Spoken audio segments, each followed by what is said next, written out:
You got the Jazz. You got Real Salt Lake. You got the Utah Hockey Club. Of course, you got the Utes. BYU is popping, and we'll talk about them later in the show as well. But you throw a little A's baseball. I know you guys aren't huge baseball guys out there, especially OC. I try to convince them all the time.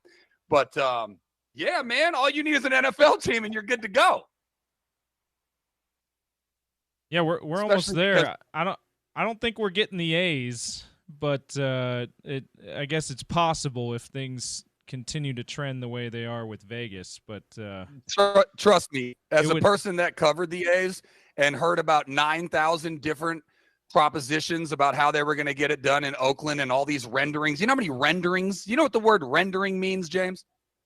Yeah, it's like it's a version. It's like a digital map of the stadium, what the stadium will look like and the complex. Exactly. Yeah, exactly. Graphic, I saw about 15 of those. Guess how many stadiums were actually built, James?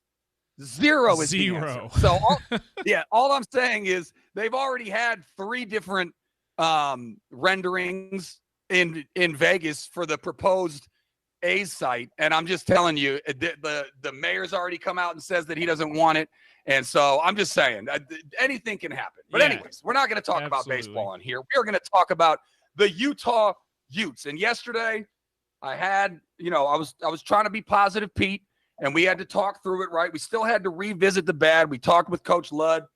We talked with Mekhi Bernard. We still had to revisit a little bit of the bad.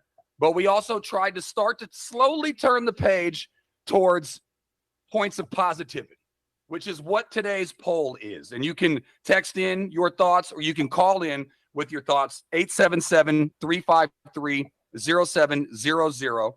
Again, the Dish Pros text line is 877-353-0700. And what we're putting up on the poll today is, look, we're all at, or we are aspiring to technically the 5th level of grief, which is acceptance. So if we're going to do that and we're going to flip the page and look towards points of positivity, what will help best get you there? Now, I've got 3 hours or so because we're going to have some guests and stuff like that. We're going to talk about other stuff. But for the bulk of the show, I'm going to be trying to get you there and get you hyped for the game on Saturday against TCU. So the 4 options that you have, right? This is the best that I could come up with. I told James if he wanted to edit them, he could edit them away. But the ones that I came up with when I thought about it, I'm like, okay, if I'm trying to look at points of positivity for the Utes after the devastating blow that Cam Rising is going to be out for the year again, what are we going to look towards now? If we're not going to be depressed, if we're not going to say the season's over, we don't want to be, others considering votes when it comes to the top 25 AP poll. We don't want to be in the middle of the pack ranked with the Big 12, which is where the Utes are at. So what is going to make us feel positive about this home game against the Frogs on Saturday? And the 4 that I came up with, Isaac Wilson is the truth. That's one that you got to hope and believe in, right? We've talked about it all the time. It's the reason why Cam going out was so devastating. It's because he's the quarterback. Not to say that there's not other key cogs to the team that if they went out, it would hurt. But as always, the quarterback going out is the most devastating position. So, look, there was a lot of positive stuff about Isaac Wilson going into the season. And I talked about how Coach Witt raved about him and that there was a buzz. Everybody loves the word buzz. There was a buzz about him in camp and all that stuff. So you got to believe that he's just going to be the truth. He's got some experience under his belt now. He's been taking, I know, Scott was like, there's no such thing as first team reps or second team reps or whatever. But he's been basically preparing as if he's going to be the starting quarterback for weeks now. And he's actually started it and finished games. And we saw some flashes of great, and we saw some flashes of showing that he's a young buck and he's getting his feet wet. But you need to have hope that Isaac Wilson is the truth. And then number 2 is coaching will get us through. And I'm going to spend the bulk of this first segment talking about that because, I tried to butter up Coach Ludd. By the way, that did not go well. I'm hoping if I ever meet Coach Ludd in person, James, that he will like me more when he meets me in person. But you can tell that guy is all business. He had no time for my tomfoolery. And when I tried to butter him up and say that PFF has him ranked as the third offensive coordinator, he quickly said, yeah, well, not after last week. And I was like, oh, I was trying to compliment you, coach. But I understood. I mean, that was going into the season. But anyways, there's no doubt when you have a coach in waiting that has been wanted to, that people have wanted to poach for a long time, and then you have a guy that going into the season, PFF rated as the third best offensive coordinator, and that's not, and I haven't even gotten to Coach Witt. It means that your coaching staff is second to not many. Put it like that. I would argue it's one of the top staffs in all of the nation. So that's number two. Number one, Isaac Wilson is the truth. Number two, coaching will get us through. Number three, and this one probably won't get the most amount of votes because of how they perform so far, but you also have to factor in how much pressure has been put on them because the offense has not been clicking. But the third option is the defense will carry us. That is still an option. I wouldn't have put it up there if I didn't think that that is one of the possibilities or one of the points of positivity that you should have moving forward for the rest of the season. And then number four, I just kind of went with, us media, fans, people that cover the team, and people that work within the school, the coaching staff, the players. I think, and you can correct me if I'm wrong, James, but this was one of the most optimistic, offensively wise, that I think Ute Nation, or whatever it's called, was about a season. Just based on, I mean, we even talked about, like, this is not going to be your typical just run the ball and play defense. Like, they might open it up. Cam's going to be there. You got all these weapons, Money Parks. You got Singer. So, and, of course, the tight end room, which is just ridiculous. So the third option, and we talked to Mekhi Bernard yesterday, who is emerging as not only the bell back, but one of the better running backs in the league. So the fourth option is Mekhi Bernard, Keithy, and Singer. They'll be like the triplets that will carry you through. That's another, I mean, that's 3 points, but I just kind of, put them all in a bunch and just called them triplets because that'll be your fourth option. So again, we're all at, if you're not there, like me and James, and we think Scotty, my boy Scott, he said I can call him Scotty. Scotty Mitchell had a very convoluted answer. He said that his answer was choice 5, which is all of them. So I'm not sure quite where he's at, but he said that he's an optimistic person in general. But regardless, if you're not where me, Scotty, and James are at, we're going to help you get there. But we're all aspiring to acceptance. So which points of positivity will best get you there? Again, the options: number one, Isaac Wilson is the truth. Number two, coaching will get us through. Number three, defense will carry us.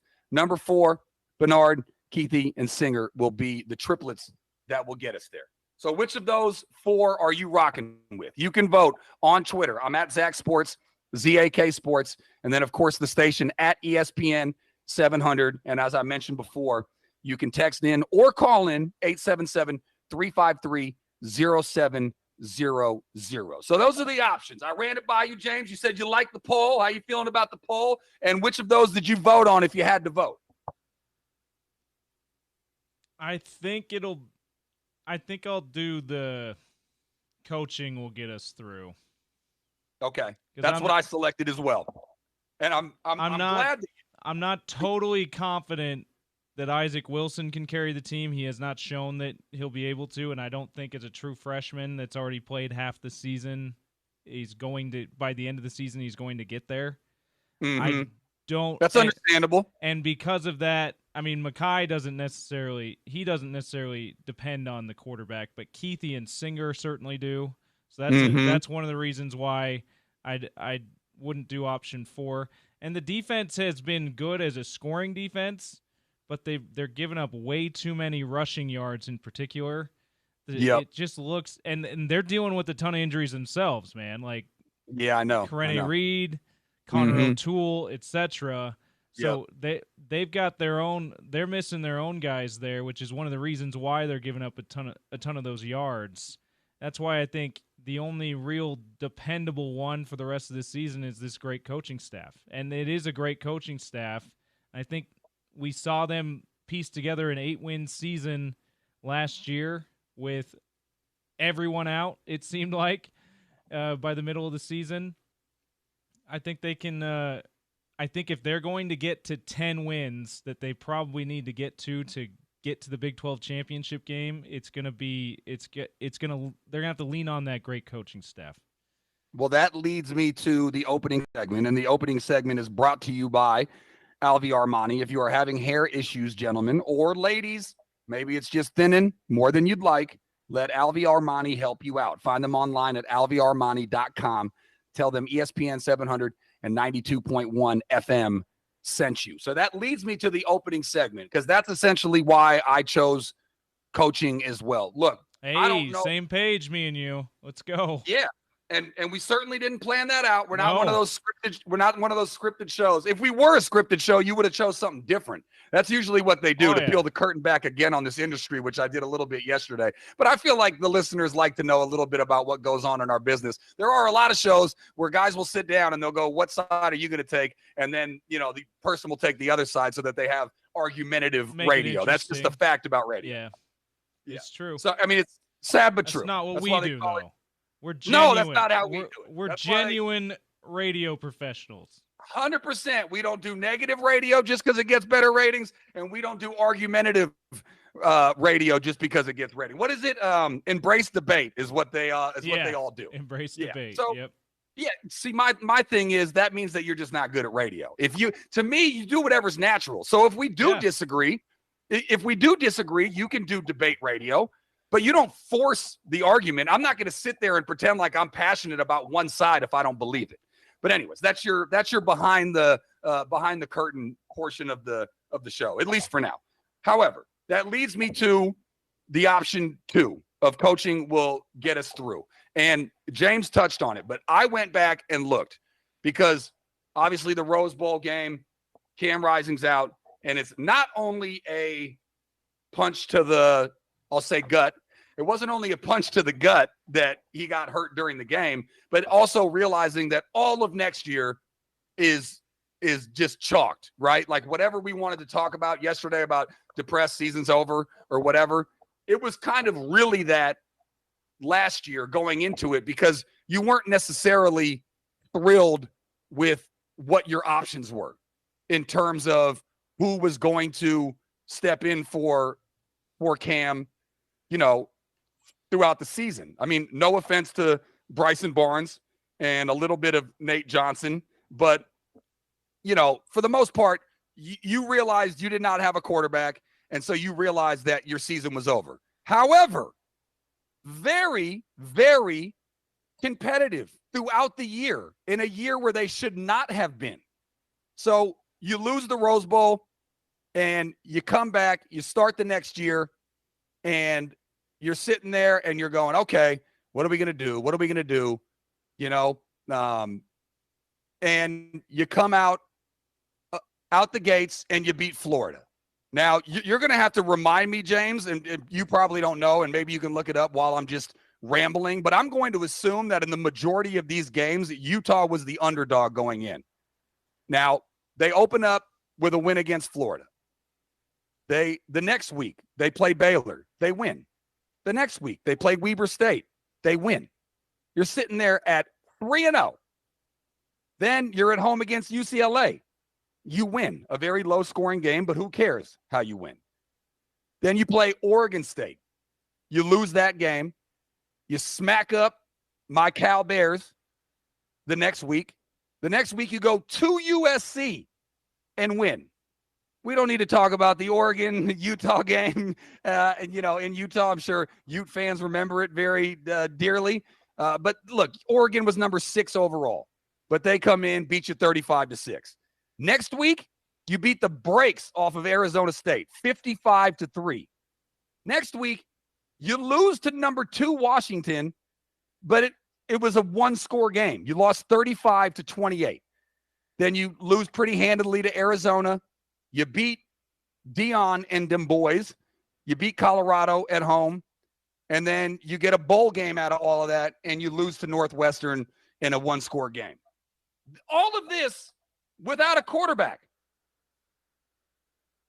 So if you think that your quarterback situation is better now with Isaac Wilson.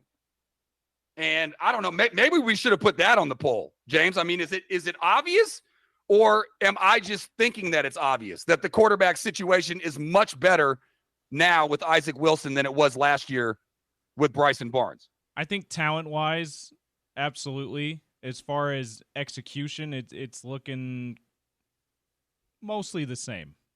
But okay. Isaac is a much more talented player than Bryson Barnes and Nate Johnson were last season. That's pretty obvious with the arm strength, with his mobility. But higher ceiling. You're saying higher ceiling. Higher ceiling. So I feel much better about the future of Isaac Wilson, the future of Utah football with Isaac Wilson as it's probable starting quarterback for the next few years. Mm-hmm. Than I would have about Nate Johnson, who was also a 4-star recruit. And Bryson Barnes was never that guy. So he never had that kind of those kind of expectations, and he never really should have. But he was just that admirable backup that did a solid job for Utah. Sometimes a spectacular job given his expectations. But yeah, I think they are better off as far as talent goes, but we've yet to see the consistency on the field needed to feel really all that much better about this season with Isaac Wilson than we did with mostly Bryson Barnes last season. Yeah, and I mean, just looking at the numbers, and I think this is going to be the biggest thing for Isaac Wilson is the touchdown to interception ratio has got to be better. Last year with Bryson Barnes, you had 12 touchdowns and 11 picks, which is not a ton. He did throw for 1,500 yards, but I feel like, and I don't know, we're going to see how it all plays out. Like maybe they just go straight back to, okay, conservative playbook. We're just going to, Mekhi Bernard has been breaking out. We're just going to run the ball. We're going to, maybe we're going to do some dink and dunks with the tight ends, or, we're not really going to air it out. But I have a feeling, and I could be wrong, that they're going to take a much more aggressive approach to the offensive game plan with Wilson than they did last year with Barnes. I could be wrong, but that's my guess. I mean, to your point, James, the ceiling is much higher with Isaac. So I feel like if they feel confident, and that's why I think it really comes down to touchdowns and interceptions. If he cannot turn the ball over, then he's going to earn the trust from the coaching staff to open the playbook up. Absolutely. The other thing that's been, in my opinion, the biggest problem for Utah this year, aside from injuries, obviously, is the red zone efficiency. They are, I'm not exactly sure what the number is, but Kyle said, Witt has said that they shoot for 70% touchdowns in the red zone. Yeah. They're well under 70% this year. And they lost the Arizona and ASU games mainly because of that red zone inefficiency. So that's the other thing. He obviously, like you said, needs to take care of the ball, not turn the ball over, but also this offense now led by him needs to get the ball in the end zone when they get in the red zone, or get yes. Like they and to your cash point, these in, man. Yeah, well, I brought this up to Coach Ludd, and you could tell, but I didn't want to get into the details, but now I'm not interviewing him. I will. The details are really bad. I brought this up after I spoke with him. I think maybe I brought it up briefly, but I didn't go into great detail about it because I didn't want to make him angry. But they had one touchdown in 7 trips across Arizona State's 30. Arizona State's 30. And you can't go 1 for 7 on that touchdown wise. They were moving the ball. That they pride themselves on that. Yeah, they were moving the ball too, despite the fact that Cam looked like a shell of himself out there and couldn't really throw the ball near as well as as we know he's capable of when he's fully healthy. They were still getting, like you said, 7 trips to the red zone. Like, they were moving the ball well enough to win that game, and unfortunately they couldn't execute in the red zone. Yeah, I know, and that's another point of positivity for me, is that if that's a healthy Cam, there's no way you're going 1 for 7. Just to break it down, Rising threw an interception at Arizona State's 9. Utah turned it over on downs early in the fourth quarter, and the Utes had to settle for field goals on 4 more trips inside Arizona State's 30. But when I watched back that game, as hard as it was to do, I wanted to be prepared and be able to give my perspective on it. That did not, I mean, it was obviously Cam Rising's body, but I think even he would say, and hopefully he comes back on one more time to do a show with OC, because I think fans would love to hear from him. I know I would love to hear from him, but I think even he would say, I don't think it's unfair for me to say that was not recognizable. Again, had his body, had his hair, it was obviously him, but outside of that, football-wise, I did not recognize that guy. And you could just tell. Think about that. It'd be like me telling you, James, to produce this show, but you can't see and you can't use your right arm. That's basically, his throwing hand was busted up and he had a leg injury that we now know is season ending. So you could just tell. You can't, it's so hard to play quarterback when you're 100% healthy. Imagine now being reduced to essentially 33%. That's basically, I would say even less than that.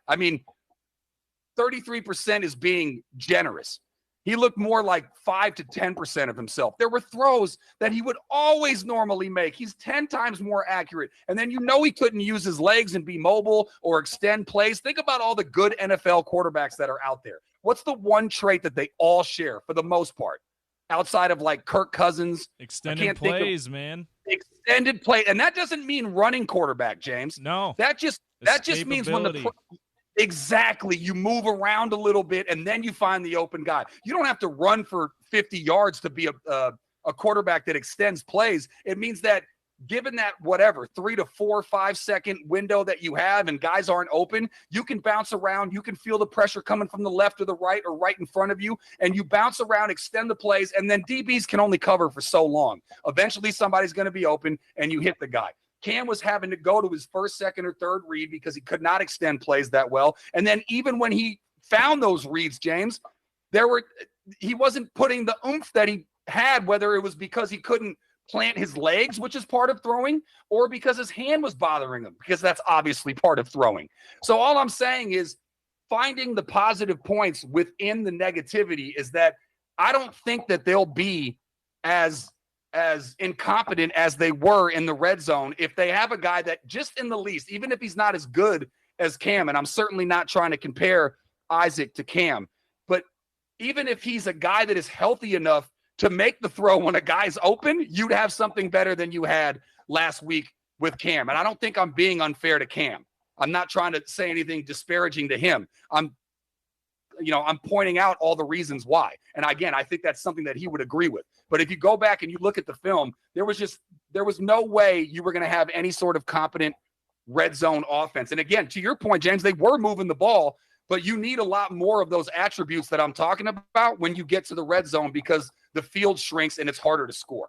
So I'm saying all that to spin it positively and to say that essentially this is going to be a team that they know now. We talked with Coach Ludd.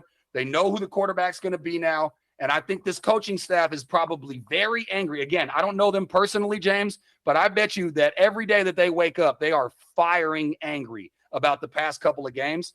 And I think based on me going through the schedule from last year and how just competitive the Utes were when they really had no business being competitive, and now I think they're in a better situation than last year, specifically quarterback-wise, that's my point of positivity. But what say you? Again, we put a Twitter poll up. You can look. I'm at Zach Sports, ZA Sports, and is ESPN 700.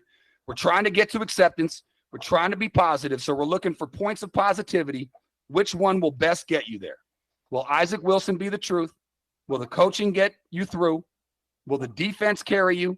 Or will Bernard, Keithy, and Singer become overwhelming triplets that get you to where it's still a possibility? The season's not over, James.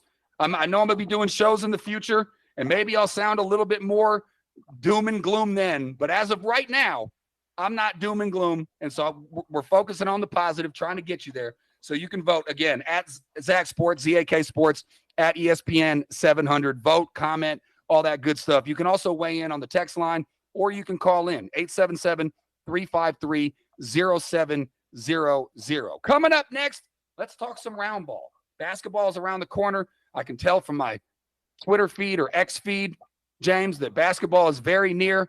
I watched all the media day stuff. Some of that stuff's fun. The NBA does an excellent job of social media. I will give them that. I mean, the NFL's king, but if you were just rating social media, the NBA is dominant in that, whether it's off-season storylines or free agency or whatever. And this Jazz team, very, very interesting as far as I'm concerned, because and I'll ask my next guest. We're gonna talk to Gordy. You know him near and dear. You hear him all the time here on these airwaves. We're gonna talk to Gordy, and my first question, and maybe I'll save it for the last one.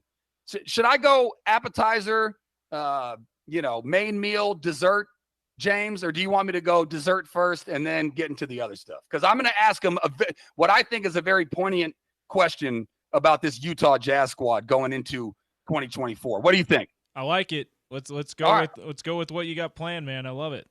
All right, cool. All right. Well, yeah, we'll all find out together. Coming up next, we'll talk to Gordy. It is the Sean O'Connell Show. Zachariah filling in right here, ESPN 700.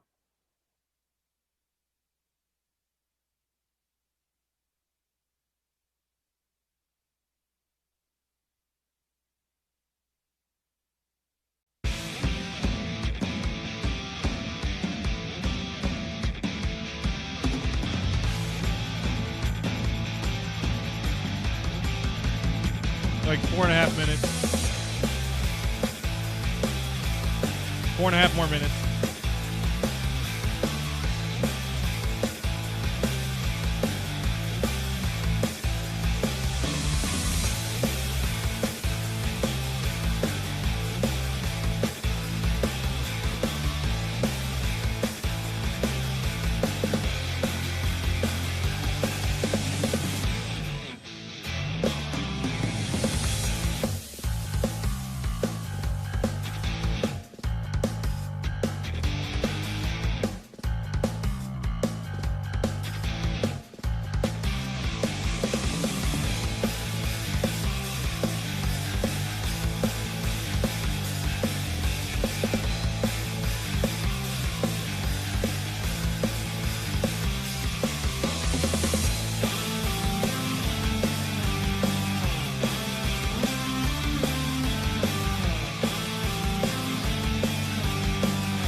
Hey. Yeah, I got you. I think it sounds a little better, yeah.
under 5 to play.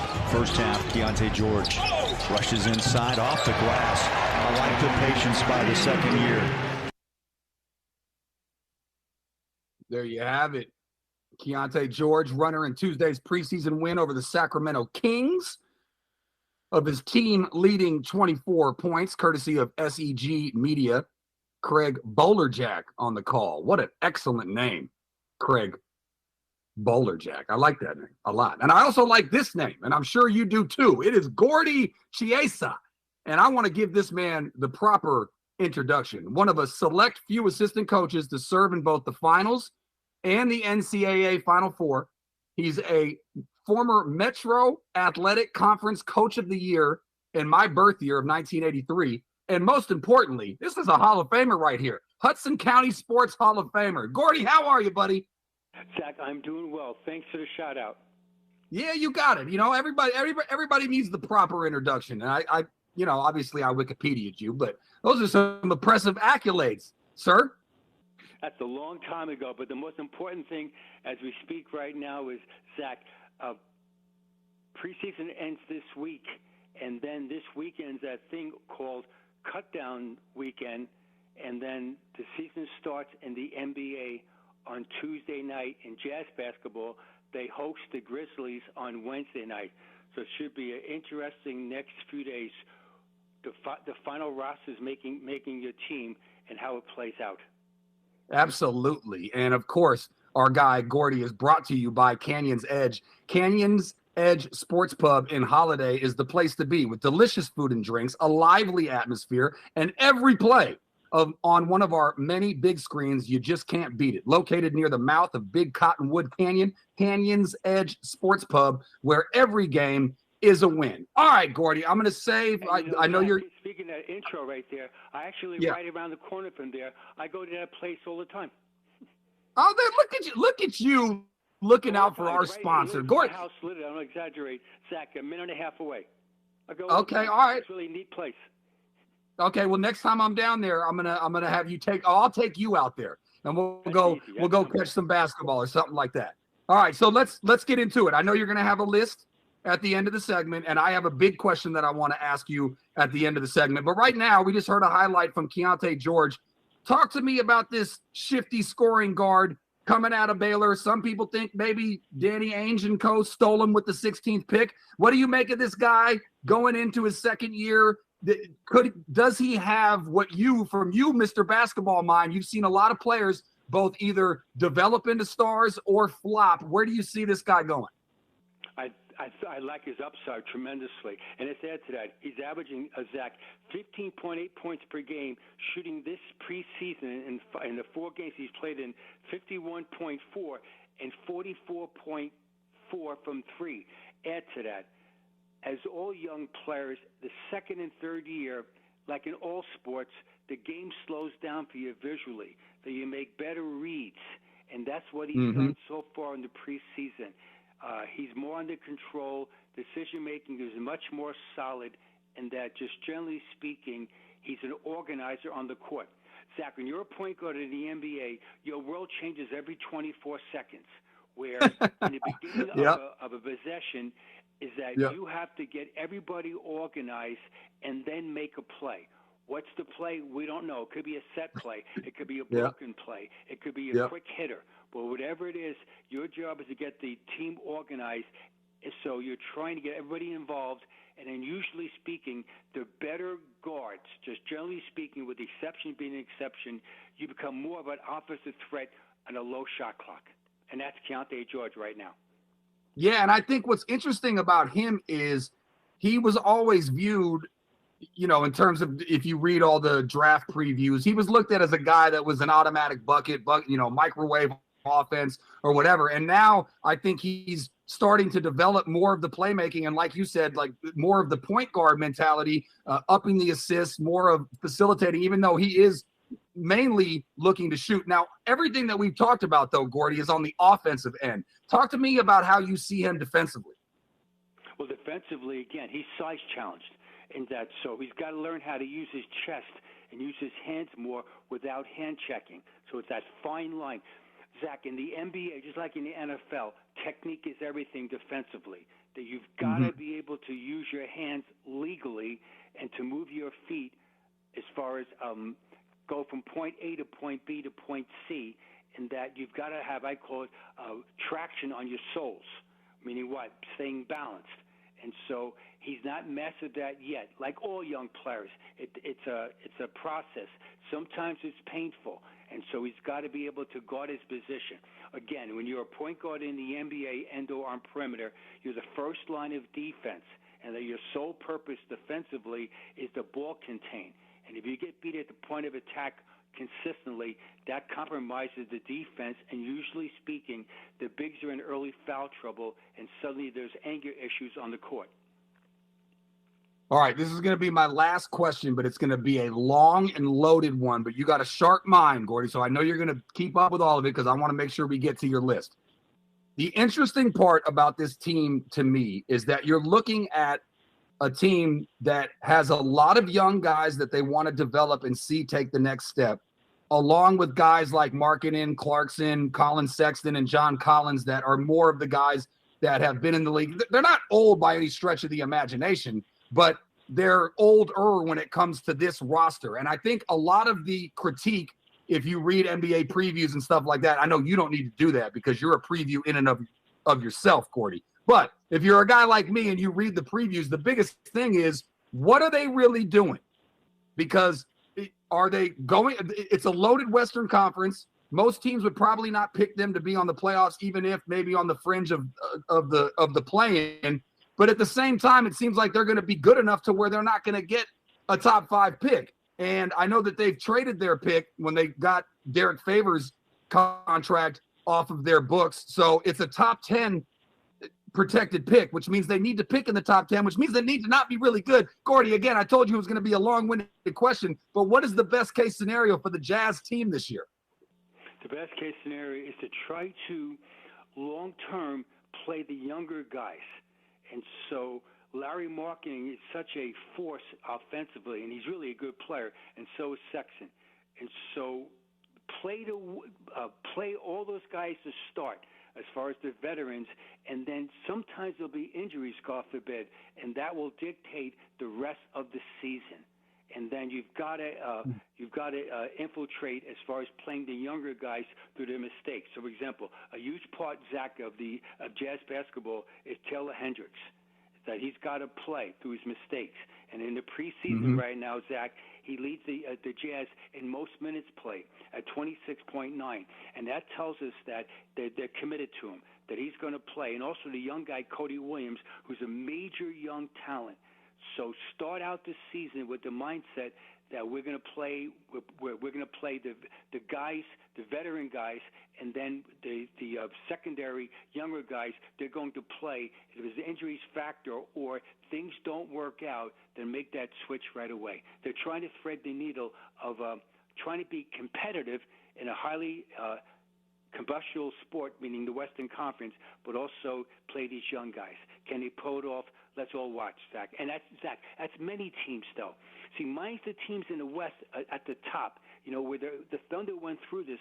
Now they're ready to go right now. And speaking of the Thunder, Zach, how about yesterday when Isaiah Hartenstein had a broken fractured left hand, and that set back the Thunder tremendously, and also now the rest of the Western Conference is going to eye that as far as they're going to now be scrambling to try to remain big on the boards to start the season. They'll get him back probably, Hartenstein, probably around to December 10th. In the meantime, they've got to fill that roster spot because a kid named Jalen Williams also has a strained hamstring. So the only big guy they have, and he's a good one though, I might add, is Chet Holmgren. So they might look at the waiver list this weekend, or try to sign some veteran stopgap guy.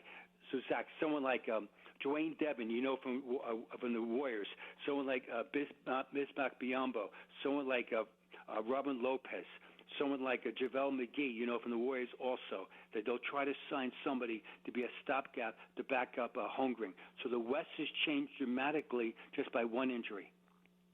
Yeah, I got to say, Gordy, I love your answer when it comes to the Jazz because this is why you don't assume, because it makes a bleep out of you and me. I assumed that you were going to say, let's go old school. Let's do our best to finish as good as we can. But I loved your answer, and I didn't expect it. But let's get to your list. What do you got for me? It's always gold. What do we got today, Gordy? All right, Zach, I've been thinking about three-point shooting. As a matter of fact, I wish I could see you make a three-point shot someday. Hey, I was first. Hey, Gordy, I was Gordy.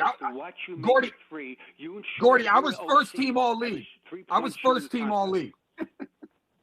I was first team all league, Gordy. The list today is the highest career three-point shooting percentages by an individual. So the best three-point shooters of all time. Quickly. Okay. The three-point shot came into view in the 1979-80 season. In this list today, the criteria is you have to attempt at least 550 career threes. Here we go. It's a dozen. So just a dozen lists. Number 12, the all-time greatest shooter of all time. Everybody's trying to stop him every single game of his life. He's 12th all-time and made a percentage of shooting threes. Stephen Curry is shooting right now 42.6 from threes, which is incredible. Number 11, Basketball Hall of Famer Steve Nash, 11th all-time, 42.8 from threes. Number 10, he played for the Jazz for 4 seasons with a total of 234 games. Kyle Korver shot for his career 42.9 from threes. Number 9, Steve Novak also played for the Jazz for 22 games. He's a career 43% shooter. Number 8, Steph Curry's younger brother, Seth Curry, from the Charlotte Hornets, is a career 43.1. Number 7, also played for the Jazz. I coached him for a short while when he was on 10-day contracts. Tim Legger, now of ESPN analyst fame, he shot for his career 43.1. Number 6, all-time, Jason Capono, 43.4 from threes. Number 5, just retired this offseason, Joe Harris, 43.6. Number 4, all-time, Zach, he left us way too soon in life. Drazen Petrovic shot 43.7 from threes. He was one of the first ever European guys from Croatia that came to the States in the early 90s to play in the NBA. He died at age 28 in a severe car accident in Germany on the Autobahn.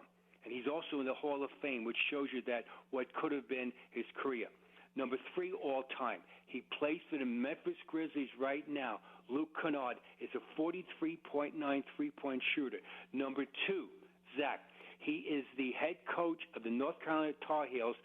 Hubert Davis is a 44.1 three-point shooter career. And the all-time greatest shooter, accurate-wise, for a three-point shot, he's the head coach of the Golden State Warriors. Wow. He's a 45.4 three-point shooter. So picture in practice, Steve Kerr right now is age 59 years young. Emphasize young, Zach.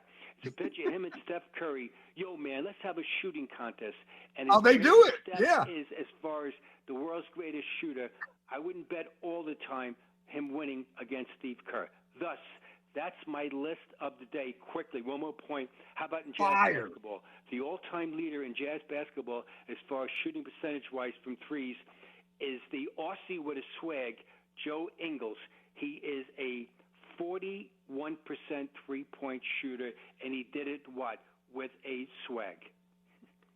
Fire, Gordy. Fire. Easy. I know we're out of summer now, so, it's cold. But that was fire, Gordy. That was a fantastic list. What a great list. Excellent stuff. I'm looking forward to shall be continued. Yeah, absolutely. Gordy Chiesa. I already listed all of his accolades. Just know that he was a fantastic coach and an athletic director. You did it all, Gordy, and you're bringing it here, right here on ESPN 700. Always a pleasure talking with you. Enjoy the rest of your day, Gordy. Thanks, Zach. Peace out. Stay well. Peace out. Look at Gordy saying, did he just hit me with a peace out? Oh, yeah. Gordy likes to do the peace out at the end. Yeah. He's okay. He's up with it's not quite the what the young kids say anymore, but he stayed up with it while he was coaching for sure. And he likes to he'll hit you with a little "I love you" dog every once in a while too. Wow, man, that he's guy great. He's a treasure. Yeah, that guy's an absolute treasure. Yeah, that was a fire list too, by the way, James. I was trying to, in our show notes, I should just have a pen and pad or whatever so I could just write it down. But I was trying to type it, and then, we have the Google Doc, so it's correcting me because I was going from 12 to 1. So every time I hit spacebar, it would try to go to 13, but it was supposed to be 11. Yeah. Blah, blah, blah. I was trying to keep up with it. But, man, that was a fire list. And I don't think it was – I think I interrupted him with my reaction. I should probably just hit mute on my mic. But when he said number 8, was he saying Seth or Dell? Seth. His younger brother. Oh. He said his younger brother, Seth Curry. Oh, okay. So then that was my genuine shock. Yeah. Because I thought it was okay. All right. Yeah. And then it could. Yeah. People underrate Seth Curry as a shooter for sure. He doesn't do it the same way Steph does, of being able to do it off the dribble and obviously score as much off of it each game. And quite frankly, no one else on that list could do it the way Steph did it. But Seth is put together quite a career as a really good three-point shooting role player. Do you have siblings, James? Yeah. So the way that I see this, right, is they have Thanksgiving. I always picture Thanksgiving and Christmas or whatever, and Steph comes in with his 4 championships and his MVPs and all that stuff, right? And Dell used to be the alpha dog, right? He was the guy that was in the league, and now his son surpassed him. Played for a long time, man. Yeah, but here's the thing. If I knew Seth, and I'm sure he probably knows this, but if he doesn't know that he's at 43 point whatever and Steph is at 42 point whatever, that's the one thing, like, when they're passing around the gravy and the turkey and the mashed potatoes and Steph's all, I got the Olympic gold, and you go, yeah, but who shoots better career-wise from 3? Yeah, if only you were just a little bit more accurate, maybe you'd have a few more championships, Steph. Yeah, maybe exactly. Not just one Olympic gold, Yeah, if I was on the Warriors, we'd probably have 6, because that 1% better that I'm shooting than you goes a long way. You know what I mean? You lost that Cavs championship by a couple of points. That could have been one of my 3s that you missed and I would have made. I would have done something like that, Oh yeah. I think that's the only choice that you have. All right, coming up next, that was a ball. Gordy was an absolute ball. We like to have fun in the 40s. It usually is fun in the 50s, and that's why I go around the wacky world of sports. We didn't really get to all of the specifics of Jerry Jones, the gift that keeps on giving. If I was his son or something, I'd be like, Dad, how about we just don't do the weekly radio interviews? You know what I mean? Maybe just keep you away from the microphone for a bit. Like, what did he turn? It was his birthday on Sunday when they got smashed by the Lions. Do you know what he turned? I think it's like 78, 79. Anyways, we didn't really get into the nuts and bolts of that. So we will do that. He turned 82. In the 40s. 82. Yeah, even older than I thought. Even all the more reason. I mean, my dad was 62 when he died, and he didn't need a microphone in front of him. You know what I mean? So 20 years later, I'd be terrified. I'd be hitting the mute button that OC likes to do to me. I'd be doing that to him all the time if my dad was in that position. But anyways, we'll get into that. And it relates to our business because he did it on a radio show and kind of threatened some people's jobs. We'll get into that and much, much more. Don't forget to vote on the poll at Zach Sports, ZAK Sports, and at the station at ESPN 700, because we'll do that at the top of the hour. All that coming up next. It's the Sean O'Connell Show. Zachariah filling in right here, ESPN 700.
Yes, sir. You heard the big voice, man. This is the Sean O'Connell Show. His right-hand man, Zachariah, filling in right here on ESPN 700. That always reminds me, James, I got to make a list of all the like little drops that I want. But that whole Donald Sterling thing, and she did that interview with Barbara Walters, I believe. And Barbara Walters asked, like, Donald Sterling's whatever, like, so what are you to Donald Sterling? And she was like, I'm his right hand arm. I'm his silly wabbit. That's what I'm going to start saying I am to OC. Just for Who's Zachariah? You know what I mean? Yeah, he's Please OC's silly wabbit. You know what I'm talking about, right? Yes. He's OC's right hand arm. He's his silly wabbit. Oh man, that was so. I mean, I hate when people say cringe or cringe-worthy, but that was like the definition of cringe-worthy. Hey, truth is stranger than fiction. All right, coming that up again. Yeah, I know. I dived too much into that, and I watched that horrible FX clipped series or whatever. That is not getting renewed for a second season, I assure you. Acting was so bad in that. I don't know if you caught any of those episodes. I wanted to, but then I heard everyone's reviews and went, better not. They had like a 5'2" guy playing Blake Griffin. It was like so bad. And Lawrence Fishburne, who's a respected actor, was the one that played Doc Rivers, and it was awful. Oh, it was so bad. Anyways, I go off on tangents. But coming up at the top of the hour, we will speak with former BYU quarterback Riley Nelson, and we're coming out the gates hot. Okay, James, don't get mad at me, but he did a troll tweet, yes, and I know this is what I know this is what goes on between Utah and BYU. Look, I have come to know the Holy War. I've not seen it in person, but I've come to know, and I know that there's jab shot. You know, we remember Cam. We did the Cam interview, or OC did the Cam interview, and Cam threw out some words about how unfortunate that he's not going to be able to play in that game. But yeah, he sent out a troll tweet, and we're going to start there, and then hopefully things go up from there. But I gotta start by asking him that. But right now, it's time for fun in the 40s or the 50s. They all have alliteration, and I just want to touch on this Jerry Jones thing. You know, yesterday, James, I probably said and talked about, and you had my back and kind of and like went back on my point, which I appreciate, because you could have just been like, but I brought up, the Lions signing a defensive tackle. But it wasn't about the signing of the defensive tackle, because who in Salt Lake would care about the Lions re-signing their defensive tackle? It was the macro picture of being smart as a GM. And certainly, based on the way that the Lions are playing and the way that they've drafted, they're doing it right in Detroit. Where they're doing it wrong is Dallas. And there's only one guy to blame for that. And this goes back. I'm going to age myself, but what's our target demographic, James? It's like 26 to 52. Yeah, so like 25, 54, yeah. 25, 54. So the majority of the people listening, if you don't know about it, do your research, young bucks. If you're 25 to whatever, 35. The other people will know exactly what I'm talking about. Dallas had a quote-unquote dynasty in which I believe they won 3 titles in 4 years. They won the back-to-back ones with Jimmy Johnson. Jerry Jones didn't like that Jimmy Johnson was the star of the Cowboys, so he fired him. Then with that same roster, essentially, who was it? Barry Switzer won a third one without Jimmy Johnson being there. But let's be honest, that was all Jimmy. And that was all 3 of those titles were Jimmy, in my opinion. Now, since then, as you probably know, Dallas hasn't done anything other than a lot of very disappointing playoff exits. And it's because Jerry wanted to be the man. Jerry's world, his team is the most expensive team in all of sports, something like $10 billion. So I'm not saying he's not a smart and shrewd businessman, but he has not proven that he knows how to be a GM. And now he's getting his feet held to the fire because Dallas is winless at home. And they got trolled by the Lions, who, if you don't remember last year, they would have won the game, but they said that the offensive lineman did not declare himself. I think you're supposed to put your hand and rub it from your chest. Yeah, you're supposed to rub it from your chest to your stomach, and they said that he didn't. So they were up so much, first of all, to start the game on like the first play for no reason. They just had that guy, even though he wasn't going to run a route. They just had that same guy go into the game and declare himself just to kind of troll everybody. But then once they started blowing him out, they ran like 5 plays that involved offensive linemen receiving the ball or attempted to receiving the ball. And so they got embarrassed. Is long story short, the Cowboys got embarrassed, and they have not looked good. And their schedule is, if you look at their next 4 games, I don't even know the next, like, if you look at and view it on paper, and obviously it's always any given Sunday, I can't find the next win. So he does his radio hit every week on the sports station, which I believe is owned by the Cowboys. So I don't know if he pays himself for the weekly hit. I just know that Jerry loves himself some Jerry, and Jerry loves himself a microphone, and Jerry loves himself a camera. So he's doing all these things. He's constantly in the press. Anyways, he goes on 105.3 The Fan in Dallas. They ask him, like, very respectable and honest and intelligent questions. They weren't demeaning him. They weren't out of bounds. They weren't out of pocket, nothing like that. But obviously he's very defensive because his team looks horrible. And essentially I'll paraphrase the quote because I don't want to read the whole thing, but basically, you're not going to sit there and tell me what I've done over the last several years. I'll look at it. I'm not interested, now, if you think I'm interested on a damn phone call with you over the radio, sitting here throwing all the good out with the dishwater, you'd have to be smoking something over there this morning. I'm not. I really don't. And I don't even want our listeners listening to me talk about, this is not your job. Your job is to let me go over the reasons that I did something, and I'm sorry that I did it. That is not your job. And this is the part where he's out of pocket. That's not your job, or I'll get someone else to ask these questions, man. And then they're like laughing, like, Jerry, we're just trying. And he's like, no. I'm not kidding. And then he jokes about how they're not geniuses, and he was on his way to an owner's meeting, and that you're not one of them. You're, just kind of demeaning them when they did not do anything wrong. These guys, I don't know their names, forgive me, but 105.3 The Fan in Dallas, these guys were just doing their job. And he was totally wrong to belittle and talk down to them like that. And the only person that he has to blame for being in that position where he's being so defensive is himself. Dallas is not where they're supposed to be because of him. The shrewd moves that I talked about in Detroit are the opposite ones that he's doing in Dallas. And James, you brought it up yet. They waited last minute to pay Jerry Jeudy. Probably could have got him for way cheaper. They waited last minute to sign Dak Prescott. Not once, James, but twice to pay him. And so they had to pay him way more than they could have. All these moves are on him. I know he's got his sons and other people that are helping him draft and do free agency and worry about re-signing their players, but he's ultimately the one with the last word. And you said he just turned 82. It's time to either, 1, step away and let other people run it, or 2, get away from the microphones and understand that people are going to ask you professional questions when your team was embarrassed the way that they were at home against Detroit. So that's supposed to be fun in the 40s and 50s, James. But I kind of went on a little rant there, and it was more anger than fun.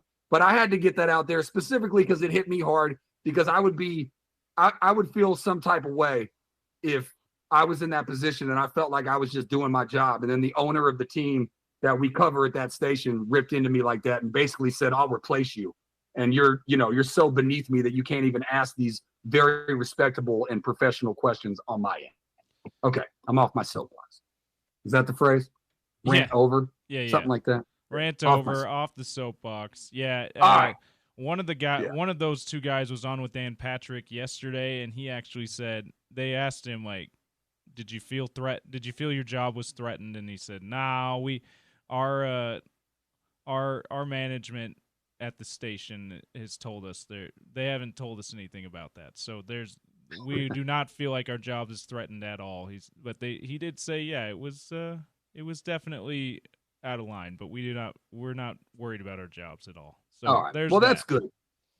Yeah. And again, I think ultimately, Jerry seems like a good guy. He doesn't seem, I don't know about good guy, but he seems like at least a friendly, nice guy. So my guess is he probably apologized to him. If he was really nice, maybe gave him a bonus or something. But yeah, it was out of pocket and it was a bad look. All right. Don't forget, go to Twitter at Zach Sports, ZAK Sports, or the station's Twitter at ESPN 700. Vote on the poll. We're not going to get quite into that at the top of the hour, but we will here soon. We are all aspiring for acceptance after a bad week with the news that Cam's going to be out for the year. Which points of positivity will best get you there? Number 1, Isaac Wilson will be the truth. Number 2, coaching will get you through. Number 3, the defense will carry you. Number 4, Bernard, Keithy, and Singer will become this triplets. As we were talking about the Cowboys, see how I linked that? The Cowboys were the original triplets with Troy Aikman, Emmitt Smith, and Michael Irvin. But Bernard, Keithy, and Singer, although there's not a quarterback in there, but they'll be the triplets, and maybe they'll carry you. Again, you can also text in or call in on the Dish Pros text line, 877-353-0700. But coming up next, it's not a beef to settle, but there was a shot that was fired. And I understand this is how it goes. One team's up, they take shots at the team is down. The other team's down, the other, you know what I mean? So I get it, but he's going to have to at least explain this. Mr. Riley Nelson, former BYU quarterback, as BYU is surging through the ranks, surprising everybody. Nobody picked this team to be this good, but it doesn't mean that he had to retweet this tweet. So we'll start with that and then hopefully get off on a better foot. All of that coming up next. You're listening to the Sean O'Connell Show. His, what is it? Right hand arm? Zachariah, silly rabbit right here. ESPN 700.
Restaurant Supply, your tailgate headquarters. Get everything you need to make your tailgate epic.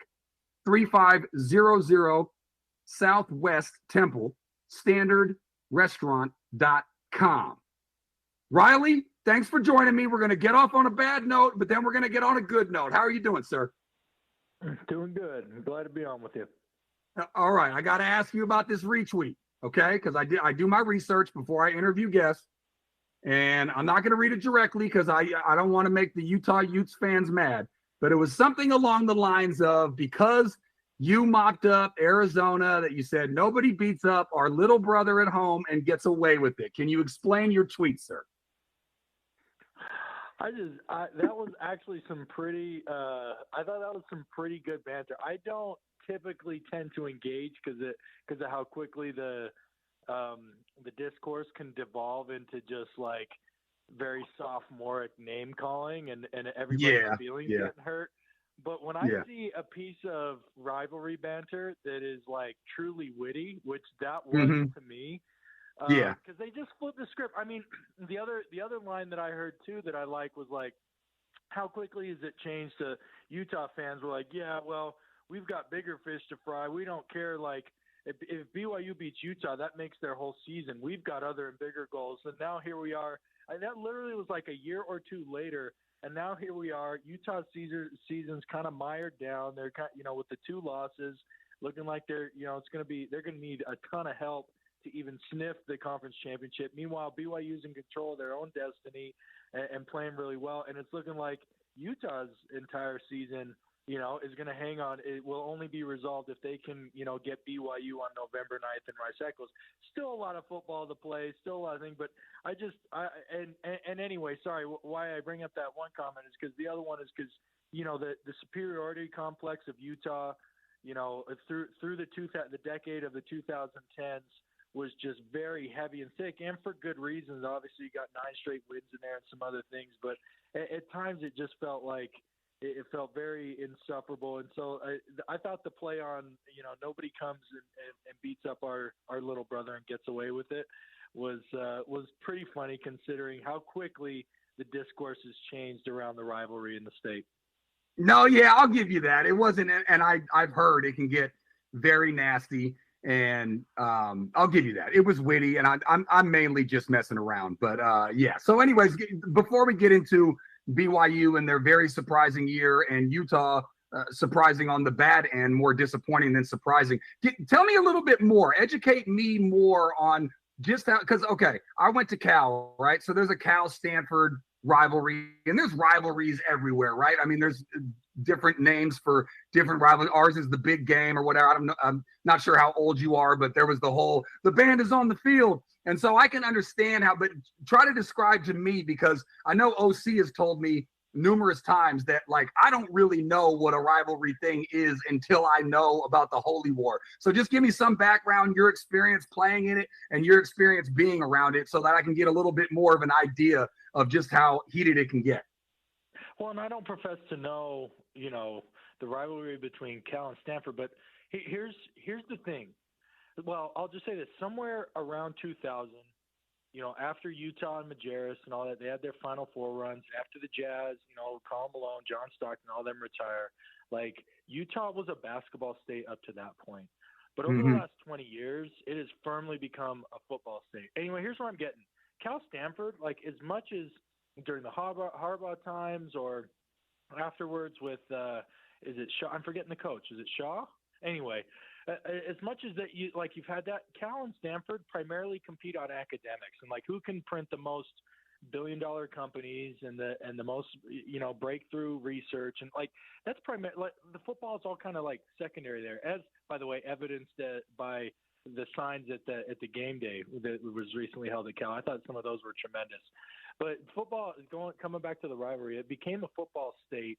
And that is primarily how these two, that is your status as a football program is the main identity of these universities.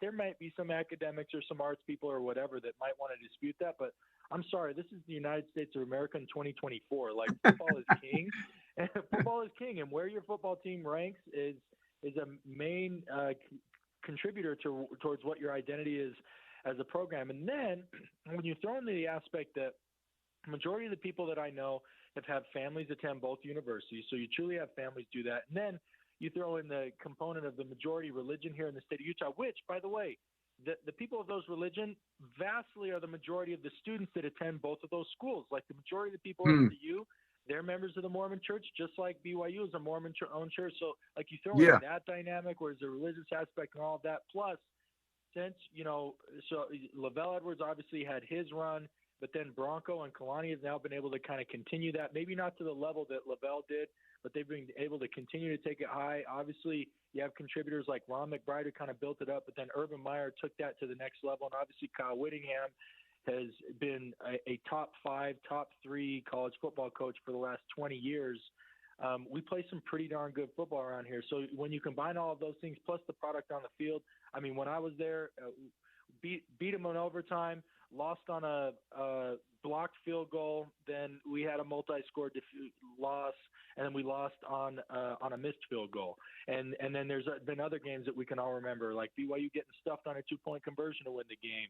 The gameplay itself is tight year in, year out, such to where, like, it's rarely settled on the field, because as you look back at the game, you're like, it could have gone either way depending on the outcome of one play or another. It's not like one of these super one lopsided. So I could write a book on this for you. I know we're on radio, and I got to wrap it up for you. But there's a little bit of insight into where my mind goes. Yeah, no, I hear you. Look, as somebody that's long-winded, and especially a host, I appreciate when my guest is long-winded. But it is the Red and Blue segment, and it is our guy Riley Nelson joining us, former BYU quarterback. And I did right here, Sean O'Connell show, Zachariah filling in. Riley, that to me, I've always wondered about that, right? So, like, in other sports, people talk about the revenge game, right? It's like they're playing their former team or, something like that. But I would like to think that all athletes try their best at all times, right? It's not like you try more because it's a different kind of game, but it's true, right? I mean, there's tons of times where either Utah is more talented than BYU, or BYU is way more talented than Utah on paper, but when they actually play, it's always a close game. So try to explain that to me as an athlete. I mean, I played junior college basketball, so I'm not trying to compare my career to yours, but I never felt like I got up if I played a rivalry team. Like, it's not like I tried harder than I did in the other games, So why is it always close no matter the talent discrepancy? Yeah, I think it's just familiarity.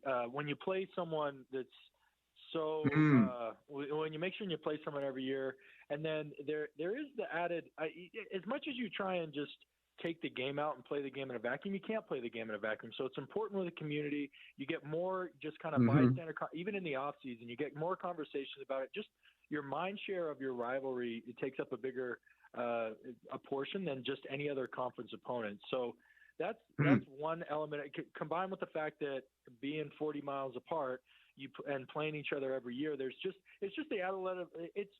I'll use this analogy. My brother, and this is real life. Like, my youngest brother has literally won like ping pong tournaments.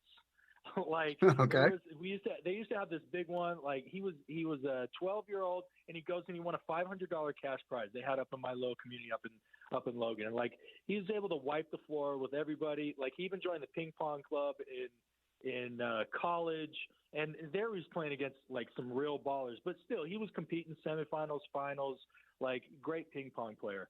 I am nowhere near that. I entered into the same tournament that he won the cash prize in. I think I lost second round. There was like 6 rounds or whatever, but I can play my brother to like deuce. Like, the games that we play are extremely, because I know I know what he's going to do on his serves. I know what he loves. I know that he loves to hit his forehand smash all the time. I know how to chop it back. I know what things frustrate him. I know what he likes, so I can avoid him and not set him up for easy points and things like that. And I think that's the dynamic you have between Utah and BYU. And here's the thing that I'll say earlier to the emotional component. I think individuals, and you know this is the same. This is a basketball team, baseball team, football team, like whatever. There are going to be individuals who actually do play at a higher level again when they have that emotionally charged matchup, and there are going to be some that not. But I think year in, year out, especially across a football team where you've got 11 defensive starters, 11 offensive starters, you got probably another 10 guys that rotate in on both those sides of the ball. and then probably another 20 contributors, meaning you're trotting out somewhere between 40 and 50 players throughout the course of a game. Throughout the course of the game, that blends itself out. Meaning you got your dudes that are playing amped up emotionally because it's Utah, but then you also got the guys that no matter who the opponent is, their preparation, their effort, their energy level, their excitement, their enthusiasm is exactly the same. So I think from an individual standpoint, you may get some of that. But you are right in the fact that you're trying to win every game as hard as you can. Now, why do these end up closer? I think it's just simple fact of familiarity. In fact, I'm going to go ahead and coin it. I'm going to call it the ping pong principle for all of us out there that like your brother can beat all your friends. You lose all your friends. But for some reason you can beat your brother. That's hard to explain. Yeah, no, I like that. I got to be honest. I don't often ask questions to my guests that I don't think they're going to be able to give me a good answer to, but I didn't think you'd have a good answer. Familiarity is a very good answer. So kudos to you, sir. All right, I had a bunch more questions, but we're both long-winded, so I'm running up against it. I'm basically going to just let you end the interview with your time to gloat, but I'm going to ask it in the sense of this. I'm not going to call it fool's gold early on, but it took a wild series of 3 turnovers in 6 minutes to break the game open against Kansas State. Against Baylor, you had to hang on for dear life. And some of the games it looked like maybe, hell, even who was this? BYU assistant coach Kelly Poppinga said, I think people think we've played a lot better than we really did. The ball bounced our way every single time. But over the past couple of weeks, this is definitely no fluke, but it's got to come as a shock. So even though I know you ride or die for BYU, describe what this team was, what you thought it was going to be, and what you think it can be. I thought this team was going to be a step better than they were last year at 5-7. So like I thought as I looked at the schedule, I thought first of all, they're already at bowl eligibility through 6-0, so getting bowl eligibility. I thought for sure, but my inkling was more like I was thinking they were going to flip it, go from 5-7 to 7-5. And I thought there was an outside chance like they go 8-4. Now listen, like that possibility is still on the table. Like BYU, if they have had these starts before in kind of recent history, and especially under Coach Sitake, it is like Halloween and later is when BYU tends to get snake bit, and so there still is that skepticism. By the way, I'm saying this because I want to perpetuate these storylines, this doubt, because I do think it motivates this team. And because the only way, I think it motivates the team, and just BYU historically as a program has played better, kind of coming from behind. Like they were always good, whether it was the WAC, whether it was the Mountain West. Like they were always good being the guy people were gunning for, like in the Mountain West. You kind of expected that, and you kind of assumed that mantle. But whenever the lights got too bright nationally, BYU tended to not like handle that in the best way, and it kind of set them up for a fall. So I actually, rather than the lights getting too bright and everybody heaping on all the hype right now, I'd feel much better heaping on hype somewhere around 10-0 than I would around 6-0. Still a lot of season to play, an entire half of a season in a conference where we're 6 weeks in and we're 4 or 5 weeks into conference play. We're 3 or 4 weeks into conference play, and I don't think even the people who cover the sport at the closest level or cover the conference at the closest level, I don't even think they are sure who is truly good and who is truly bad. And that's what's awesome about this conference and so fun. But I thought, like I told you, I thought this team was going to go 7-5, 8-4. They're still not out of the woods on that, although it would take a massive collapse to end the season at those levels. And I think where they've surprised me the most is I knew they were going to take a step forward under Jay Hill, but they have taken an Olympic triple jump leap forward there. And then the second thing was swapping out getting the culture right in the offensive line room. These are the same offensive linemen that were on the field last year and seemed to struggle with knowing their assignment. They weren't playing fast. They weren't playing physical. And now they've seemed to remedy all those dudes with the exact same players up front. That speaks to coaching and it speaks to culture. So they fixed the coaching and culture on the offensive line. The defense took an Olympic triple jump forward, and I think that's what you can attribute. I'm going to call it this first half, even early season success to. And for me, we'll know they're bona fide if we're talking. We're sitting here. Let's see, today's October 17th. If we're talking November 17th, and BYU is still sitting there with 0 or 1 losses. My good friend's dad had a phrase called "Don't touch the money," and I appreciate you for not touching the money. That's a smart, wise way of going about it. But congrats. Salute to you, sir. A fantastic start to the year. I could ask you a bunch more questions, but I'm up against it. You know how this business goes. Follow him on Twitter at @RileyNelson_, former quarterback from 2009 to 2012, Riley Nelson. Thank you so much for your time, sir. Thanks for having me on. There you go. Riley Nelson. Good stuff. Yeah, he was cool, James. He didn't brag too much. You know what I mean? I gave him the opportunity to puff his chest out, but instead, you know, I respect the people that when they're on top, they still got caution to it. They don't want to flaunt it. They don't want to say that they're the best. You know, he was just saying, hey, there's a lot of games left to be played. And yes, off to a great start. What did he call it? A monumentous jump for the program. I think he thought that they were going to be improved. And I think a lot of people did. I remember OC was saying before the season started, he's like, do not sleep on BYU, not just for the Holy War when they play Utah, but just in general. I know how much respect he has for the coach and the program. And, you know, he was talking about that before anybody else was. I'll tell you that. Oh, yeah. The majority of us on this station was looking at the 4.5 win over under. That they've already hit. that some of the sports books, a lot of the sports books were given out, and kind of looking at it sideways going, no, this team is probably going to be better than that. But no one saw 6-0. No one saw a 6-0 start. OC and I were talking about this a couple weeks ago. We started out the show with a ton of BYU talk, and I was asking him before the season this was during the bye week, so they started 5-0. So this is before the Arizona win. Like I said, before the season, where did you think they were going to be record-wise? And I said where I thought it would be at the peak record would be 4-1. I wrote the Kansas State game as a loss in pen for BYU before the season, and I said maybe 3-2 at its, 4-1 or 3-2 is what I would have guessed, with maybe the two losses being Kansas State. Well, certainly one of the losses being Kansas State, and the other loss probably at SMU. They've won all their games, though. It's been insane to think. Yeah. And OC had said if they started 3-2, we all would have been like, this BYU team is much better than we thought they'd be preseason. At 3-2, we would have said that, let alone where they are at 6-0, my guy. Yeah, I know, man. I'm telling you. I'm with Riley, though. I'm kind of, let's wait and see before we start crowning them as Big 12 champions or in the Big 12 championship game at this point. There's a lot of we've seen some strong starts, not quite this strong by BYU in recent history, but like some 4-1, some 5-1 kind of starts, and then they fizzle out a little bit at the end. I'm kind of, let's wait and see. I like what he said. A month from now, if they're still undefeated or only one loss, then maybe the hype train needs to be ratcheted up way more. Yeah, for sure. And I think something in there, he said something about Halloween being sort of when they start to fold or what. They get through October just fine, but once it gets to November, they start to stumble in recent years.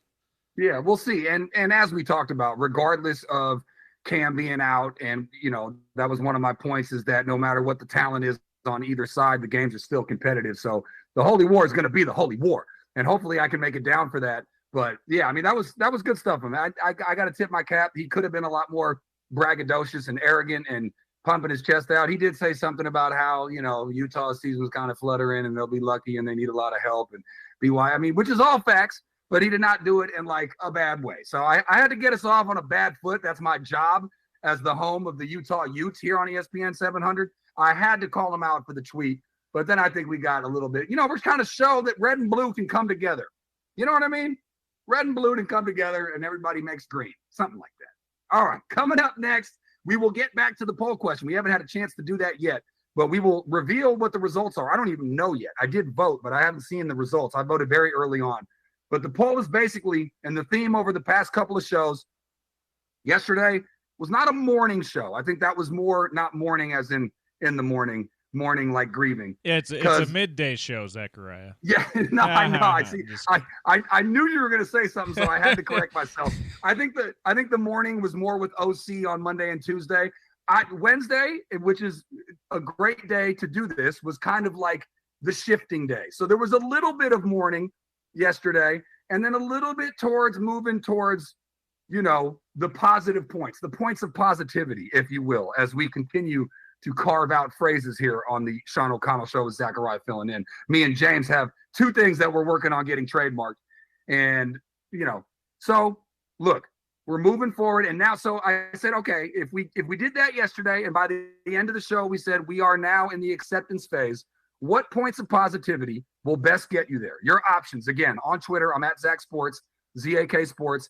And then the Twitter handle for the station is ESPN 700. Also, shout out to OC. You're probably already following him, but at Real OC Sports. And then he has a show Twitter handle at OC Show 801. Your four options are, number one, Isaac Wilson, who got a lot of buzz before the season started, and Coach Witt seems to love, and whose brother was drafted number 2 overall. We don't need to talk about his NFL career, but his college career. That's his brother, so it's in the DNA. He's going to be the truth. That's your first option, or what you're going to go to best get to your points of positivity. Number 2, we all know how good this coaching staff is. The coaching will get us through. Me and James went through last year and how they were competitive with, in our opinions. James kind of thinks that it's sort of even, but there's a higher ceiling for Wilson, but the coaching will get you through. Number 3, the defense, who has not been put in the best spot and has had injuries, but historically, Utah is known as a tough defensive squad. The defense will carry you. Or number 4, the triplets, as I like to call them, triplets, not the Cowboys triplets, but the Utah Ute triplets of Bernard, Keithy, and Singer. Will they get you through because they're all so talented, and they'll raise the level of Wilson and ease the burden a little bit on the defense? Which of those 4 are you going to for your point of positivity? Again, at Zach Sports, ZAK Sports. We'll get to that and much, much more. All coming up next on the Sean O'Connell Show. Zachariah filling in right here, ESPN 700.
Welcome on back to the program. It is the Sean O'Connell Show. Zachariah filling in right here. ESPN 700 coming up, quarter to the hour. More fun in the 40s, fun in the 50s, all that good stuff before we get you into your 1 o'clock hour.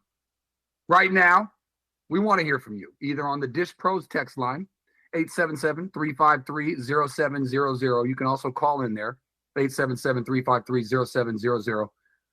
Or on Twitter, you can vote on the poll that we're going to get into right now. We are all at or aspiring to acceptance. Which points of positivity will best get you there? Isaac Wilson is the truth, number 1. Coaching will get us through, number 2. Defense will carry us, number 3. Or Bernard, Keithy, and Singer will be the triplets that will save this season. Because let's be honest, we are at the point now where it's sort of a season that needs to be saved. This is not like you lost one game, you got to bounce back. Obviously, this is 2 in a row to the Arizona teams, one of which was picked, I believe, to finish last in the conference. So it is sort of now or never.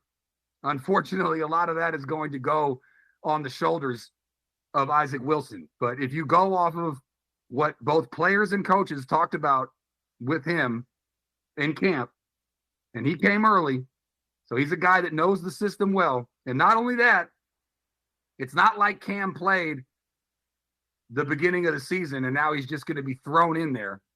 Let's face it, this kid, oh man, I can't believe I'm old enough to call somebody a kid that's playing college sports, but I can. I'm a man. I'm 41 now. Just turned 41. Happy birthday to me a couple weeks ago. But yeah, this kid has been basically preparing to be the starter for the majority of the season. When Cam first hurt his hand, he went and he's played games. So this is not like he's gonna be all open-eyed like a newborn baby. He's came out of the womb, as I continue my weird analogy. But he's out there. He's in the world. He's seen things. He sees people. He's moving his fingers. He's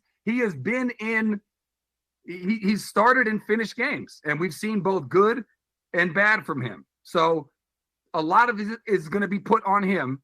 But as me and James talked about from last year, this was a team that, in my opinion, was in a much worse quarterback spot. And the stats sort of reflect that.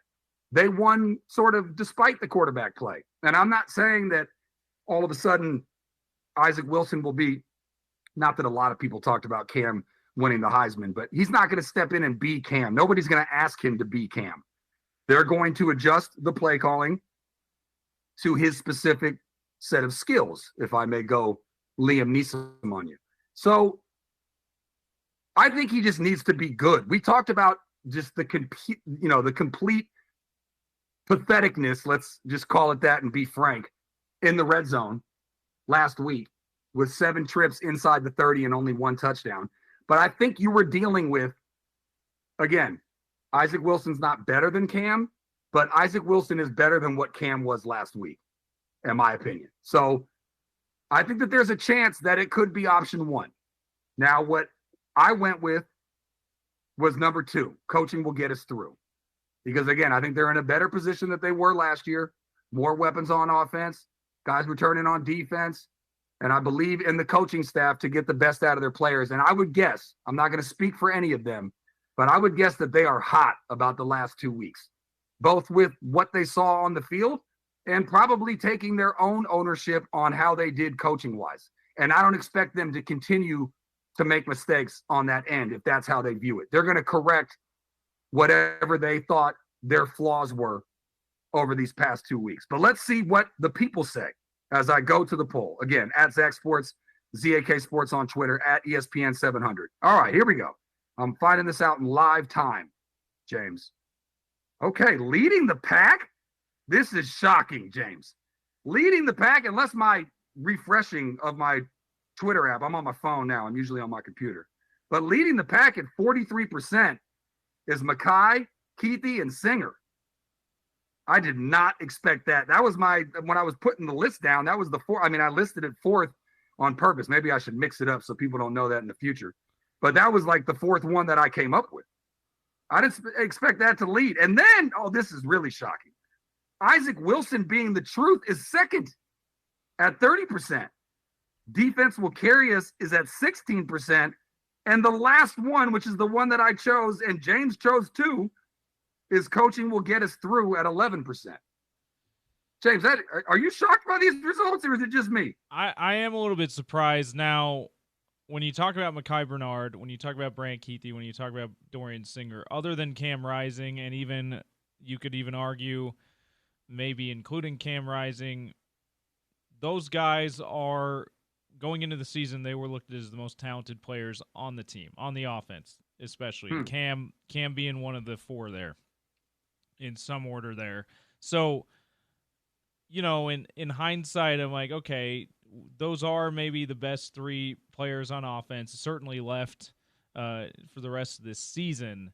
So maybe we shouldn't be so surprised that's getting the lead. My thing is, if you really think it through, and the way that I tried to think it through is, other than Mekhi, those other two guys are really reliant. Their production's really reliant on how good the quarterback is, and I'm not sure you can bank on Isaac Wilson being the truth, as you put it. I think that you can bank on him being solid, making a few really good plays, but mostly just managing the game, just not turning the ball over, which he is not. Which even that point so far, 6 touchdowns, 6 interceptions. I mean, or 7 and 6, whatever it is. He's shown that he's not that great at not turning the ball over. So, and he's just a true freshman. So I'm not meaning to be overly critical of a true freshman, a guy who was just in high school a year ago. But it is, when you're talking about the expectations that this team has, you're talking about what we've been trying to say, that they still have everything in front of them. It's reliant on the quarterback, at the very least, being able to take care of the ball and help them get in the end zone a little bit more often. I'm not so far, based on what we've seen, I'm not highly confident that Isaac Wilson is that guy at 18 years old. Now, 1 or 2 years from now, I think that he's shown enough to say, maybe he can grow into that guy. I'm not so sure he can be that guy this season yet. Okay. Well, negative Nancy. Oh, I guess. I know negative. We're trying to do points of positivity, and I'm raining on the parade. It's my bad. Flag on me. What are you supposed to do? So there's negative Nancy. So what is it, like negative Nick? What do I do for you? Negative Nick, negative Ned. I don't know. Negative. I like that. Negative Ned. I don't think I've ever met a guy named Ned. The only Ned I know is Ned Flanders from The Simpsons. Negative Nolan, that's pretty good. But then because there's positive Pete, right? Yeah. So then what's that? Like positive Paula? Like Paula Abdul? Yeah. Or something like that. I don't know. Anyways, I'm gonna take your negative Nathaniel, and I'm gonna be the positive Pete. and I'm gonna actually say that these poll results is another point of positivity. The fact that people chose the option that I think that they would not, both, if I had to guess, let me see. I mean, I made the poll, so I should probably know. But I would have guessed coaching will get us through. That was my number one. I would have guessed defense will carry us number 2. And those are the last 2 ones that got it. I would have went Isaac Wilson 3rd, and I would have went my triplets thing 4th. So the fact that it's all mixed around and not at all what I thought, to me, that in and of itself is a point of positivity. So anyways, we'll see. Look, we'll get there. Let's just one game at a time, one snap at a time, one quarter at a time. Hey, look who's starting to sound like Whit on the radio. Look at you, Zachariah. Is that a Whit thing? Oh, Whit, yeah. And every one of the players, they've trained all of them to say that when you ask them anything about the schedule or anything. Well, we're just worrying about going 1-0 this week. That's more the more accurate Whittism is. We're going 1-0 this week. That's all we're worried about. Yeah, got it. Yeah. Kind of like Belichick, we're on to Cincinnati. Yeah, on to TCU.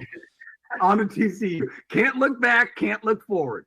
I think the new mantra though, James, is they allow you to look back for like a day, and they allow you to celebrate for a day. But then that's it. Then the next thing is you just look forward. Here's another point of positivity. as I go to the text line.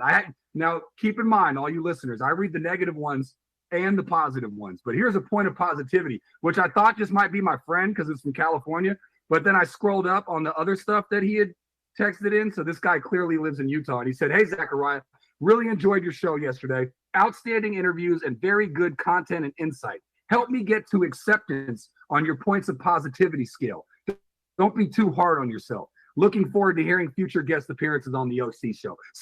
Shout out to 650, even though I believe that's in the Stanford area. So that would technically be a rival of mine, but I appreciate positivity. That's a point of positivity right there, James.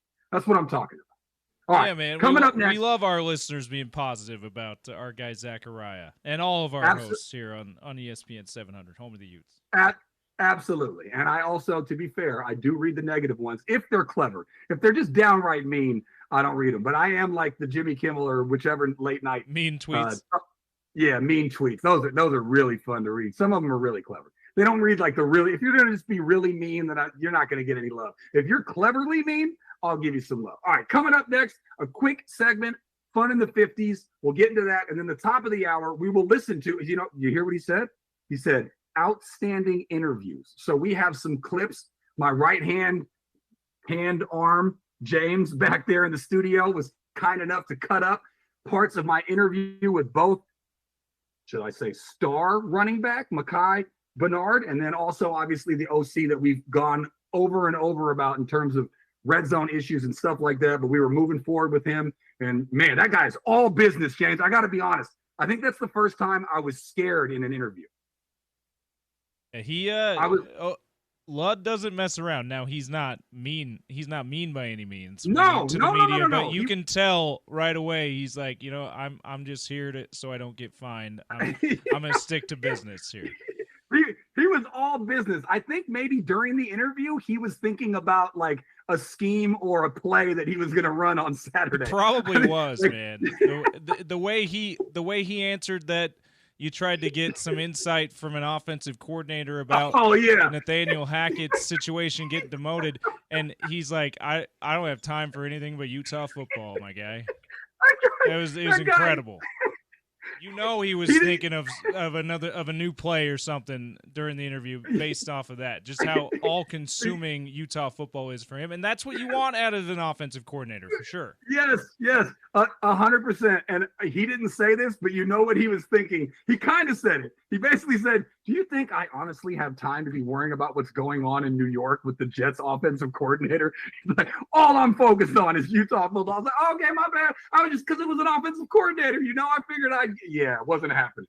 That guy was like a drill sergeant. But to your point, he was not mean. He was very kind to me. But I could just tell he was all business and didn't have time for my Tom Fernley. All right. Quickly, we will do Fun in the 50s, and then we will get to the top of the hour and play some snippets from both the star running back and the offensive coordinator of the Utes. On the home of the Utes, it's the Sean O'Connell Show. Zachariah filling in right here, ESPN 700.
Welcome on back to the program. It is the Sean O'Connell Show. His guy, Zachariah, filling in right here, ESPN 700. Coming up top of the hour, we'll get back into the points of positivity as we look forward to Saturday's showdown with the Frogs, the Horned Frogs.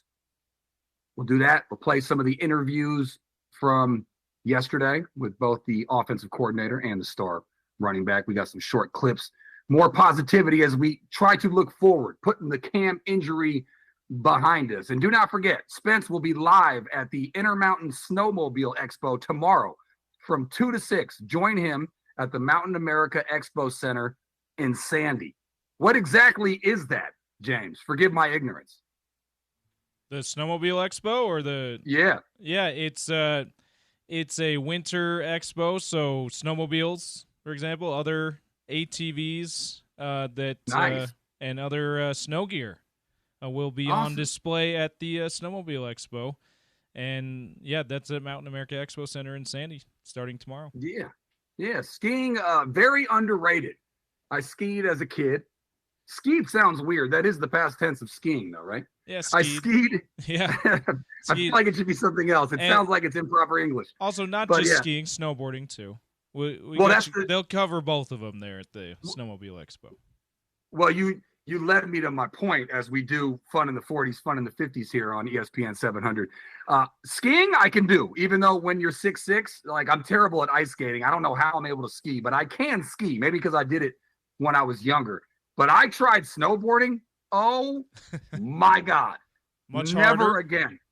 Oh, it was – okay. First of all, See, I've never snowboarded. I've only skied once. So I can't speak to either. You live in Utah, James. What are you doing? Yeah, man. I grew up in St. George, though, which is basically Arizona. So I'm not used to the snow. Different part of the state. Yeah, okay, but now that you're there, you should, when in Rome, as they say. Yeah, anyways, I might get up there. Yeah, you need to. I'm going to encourage you to. You take your lady. You guys can take, lessons together or whatever. Problem is it's not a cheap sport. But no. Skiing I can do. The snowboarding, so I did it one time, and the problem with snowboarding, I did eventually get to the point, and I freaked out a lady with her kid because I didn't really know how to stop, but I wanted to go down all the way down the hill at least once. I didn't hit him, so don't judge me, people listening. But the thing with snowboarding is why it's so hard is it's impossible to get up, James. Yeah. So when you go down, you're stuck. You're like a Life Alert commercial. Exactly. With skiing, if you fall, you can move your skis to the left or the right, prop yourself up with the actual poles, it's snow, but you're just sitting there I don't want to make a bad comparison here, but I'm just saying it's impossible to get up when you fall in snowboarding. So it would make it basically what I would have to do is take the board off, unhook my boots every single time and then put them back on. But for the people that know how to do it, they love it. But what I do is, because most of my friends snowboard, and that's why I was trying to learn. But what I do is I just ski when they all snowboard. So there you go. Yeah. So the fun in the 40s, I just wanted to give a shout out to Sabrina Ionescu, which, by the way, what a shot. Oh, and that was hello, Steph Curry, lady version. That was incredible. And everybody in the building knew she was going to do it. And that's that was incredible. So shout out to her as they take a 2-1 lead in the WNBA, which is still getting ratings despite Caitlin Clark not being in the playoffs. Yeah, go figure. I will take one issue with Ryan Ruocco had an outstanding call for ESPN, and his call on that shot was amazing, except for one part of it. He said the biggest shot in New York Liberty history. I mean, teaspoon from half court in the WNBA finals in the late 90s at the very beginnings of the league. That's a better shot than Ionescu's three, and I would say that's a bigger shot than Ionescu's three. If Ionescu's shot had clinched the title, then okay, that's the biggest shot in franchise history. But teaspoon, Teresa Witherspoon has the shot, the most iconic and biggest shot in franchise history, until Ionescu or Brianna Stewart or someone else on the Liberty secures him a title with a shot, in my opinion. I got to be honest, I don't often bother OC with details about the show. He asked me how it went or whatever, and he'll ask me about it. But I'm telling you right now, as soon as this show is done, James, the first thing I'm going to do is text OC that James apparently is a WNBA expert. I cannot believe you just pulled that out of your bleep. I didn't even know what you were talking about at first. When you said teaspoon, I thought that was like a phrase. No, man. Good for Teresa you. Witherspoon, you, man. James. She's now the a round of applause. She's now a head coach in the WNBA. Anyway. No, only God's an expert in the words of your favorite guy, Charles Barkley there. But yes. Yeah, and I would not call myself a WNBA expert. I just happen to have a crazy good memory about sports and stuff, and that's one I can pull out. Yeah, I got to be honest. Of all the time that I've spent doing radio at ESPN 700, that is the most floored that I have been on all the shows, all this act. I'm usually bringing the obscure movie and TV references. I apparently brought the obscure sports reference for you there. I know we're not on YouTube Live, but my jaw was dropped I was trying to process what you were saying. You got to look up Teresa Witherspoon. Okay, it was like a half-court shot at the buzzer in to win a WNBA Finals game. And then at the Garden, by the way. Well, that was you just made fun in the 50s and now fun in the O's. But to put a bow on it, I just want to throw this in there because we talked about ayahuasca, the thing that Aaron Rodgers does when he clears his mind. That made it very much similar, even though it's not, to UNESCO. You know what I mean? Like the same way I was trying to figure out how to pronounce, I was like, those are oddly kind of similar. Anyways, I'll end on it. A little bit. A little bit. UNESCO and ayahuasca. It's like they're like brother and sister. Came from University of Oregon, and I believe, didn't Aaron Rodgers have his darkness retreat in what state now, Zachariah? I think Washington, right? Was it Washington? I thought it was Oregon. My bad. Oh, I thought we were going full circle there with Aaron Rodgers. Maybe it was. Maybe I'm wrong with that. No. I could be wrong. It might have been Oregon. Anyway, Pacific right Northwest. Next to each other. We'll put the circle. Yeah. We'll close the circle with saying Pacific Northwest. Yeah, we'll rock with that. All right, coming up next, final hour of the show. We will get back to the poll. Me and James and I were. See how I corrected that? My mom always corrects me on saying James and me. James and I were shocked by the results of this poll. We're all at or aspiring to acceptance. Which points of positivity will get you there? Isaac Wilson is the truth, or coaching will get us through, or defense will carry us, or Bernard, Keithy, and Singer will be triplets. So we'll get into that.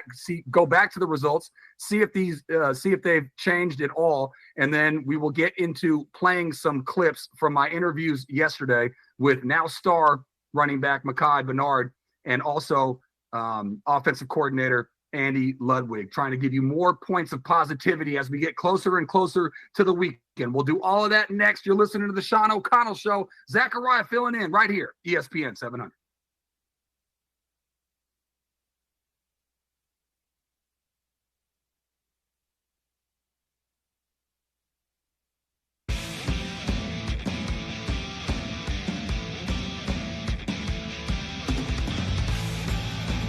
What can I say, man? Some stuff sticks with me for some reason. It is a great shot.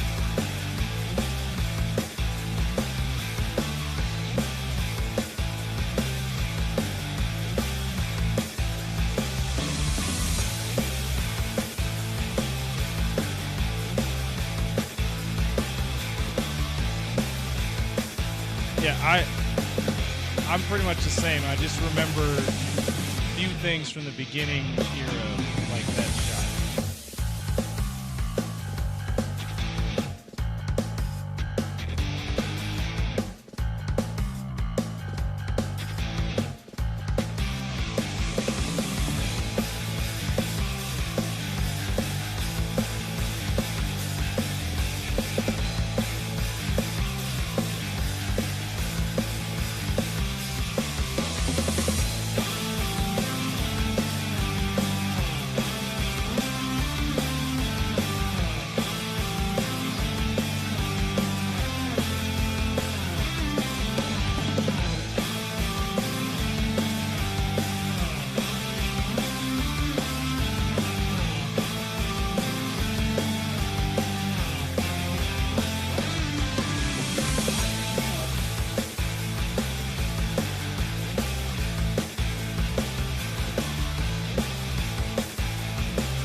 Yeah, sounds good.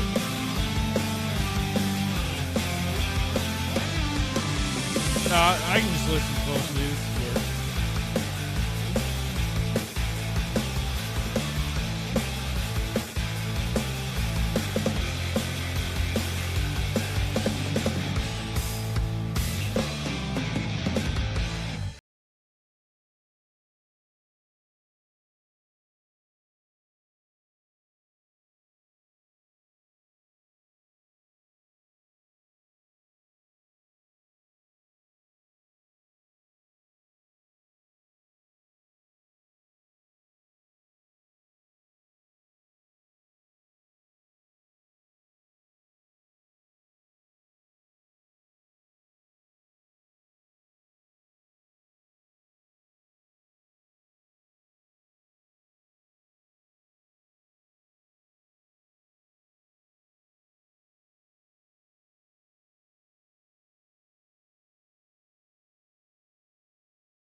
Welcome back to the program. It is the Sean O'Connell Show. His guy, Zachariah, filling in right here, ESPN 700. Got to be honest, I've already got my mind on the trivia question, James, and I'm wondering how obscure and difficult we should make it, because I feel like most of the time you get responses right away. Yesterday, I think, was the proper level of difficulty to win the prizes, and we ended up getting the proper answers. So I'll run it by you in the break, but I got a couple of different things that I'm going off of. But I'm starting to get into this trivia thing. You know, when I first started filling in for OC, it was just kind of like a thing that you did at the end to throw away. Now I'm like really overly thinking what the trivia questions. Hey, sometimes it's hard to think of them. So I'm glad that it's getting easier for you to do that. One correction, I just went off and making myself sound like a WNBA historian with my poll of Teresa Witherspoon's shot being a bigger shot than Ionescu's game winner last night. It was not in the Garden. It was on the road in Houston that it happened in 99. I looked it up to make sure that I had everything correct. I had that one detail different. It was not a home game at the Garden. But everything else, it was just over half court at the buzzer in a road game against the Houston Comets, which you reference in the break.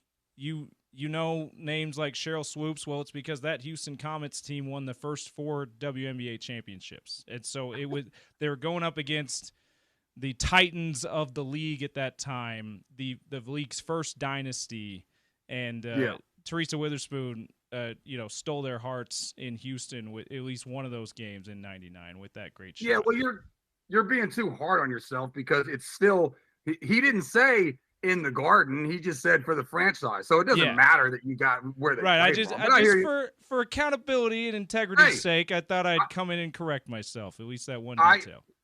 I appreciate that. There's too much half blankery going on. So I appreciate when you own up to, even though it's minute and didn't really matter, but you're a man of honor. I appreciate that. OC likes to do the figurative flags. Maybe that's just a 5-yard penalty. It's not anything huge. It's a false start. You know? No, you know what it was?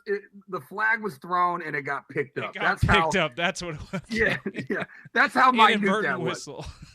By the way, OC has admitted that throw the flag thing all came from me. Okay. And it's been stolen by numerous people, but something that I'm probably stealing from another show. Throw the flag on OC for no, he stealing admitted it on air. Throw the flag. No. He admitted it on air. We're good. Okay. If he had pretended like it wasn't mine, we would have beef. But no, he admitted it on air. Something that I do want to do, which probably is stolen from somebody else, but like at the end of the show, oh yeah, this is from PTI. Like you do the errors at the end of the show. So like if anybody messed up, then you correct it. Yeah. Tony Reale. So, yeah. So that's stolen, but we should do that too. Who cares? Everybody steals everything from everybody, to be honest. Everything is some form of anything. Dan Patrick does What Did You Learn? If we were to do What Did You Learn at the end of this show, it would be that my guy James knows more about the WNBA than you do, my friend. That's all I can say. That's definitely my biggest takeaway from the show. I will tell you, there are plenty of people who know more than I do too. I just happen to remember that great iconic shot from the beginnings. If you ask me anything between like 2003 and like this season, maybe last season, I got you. I probably couldn't have told you anything. Yeah. It was a moment in time for you. Still, exactly. The way that you delivered it, I was like, I'm telling you, I'm not kidding you. I had the teaspoon shot teed up.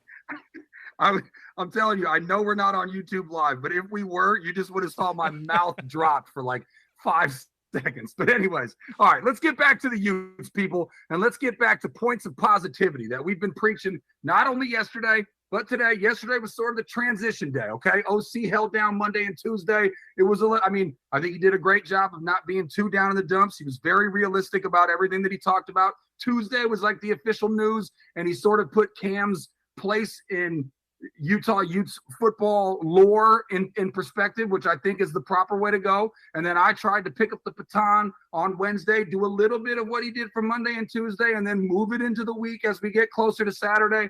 And so we're all moving towards that beautiful thing called acceptance, which is the end of grieving. And we put it up there. Which points of positivity will best get you there? Isaac Wilson, number 1, coaching number 2, defense number 3, Bernard Keithy Singer number 4. And much to my surprise and James's surprise, the one that we chose is, I believe, last, correct?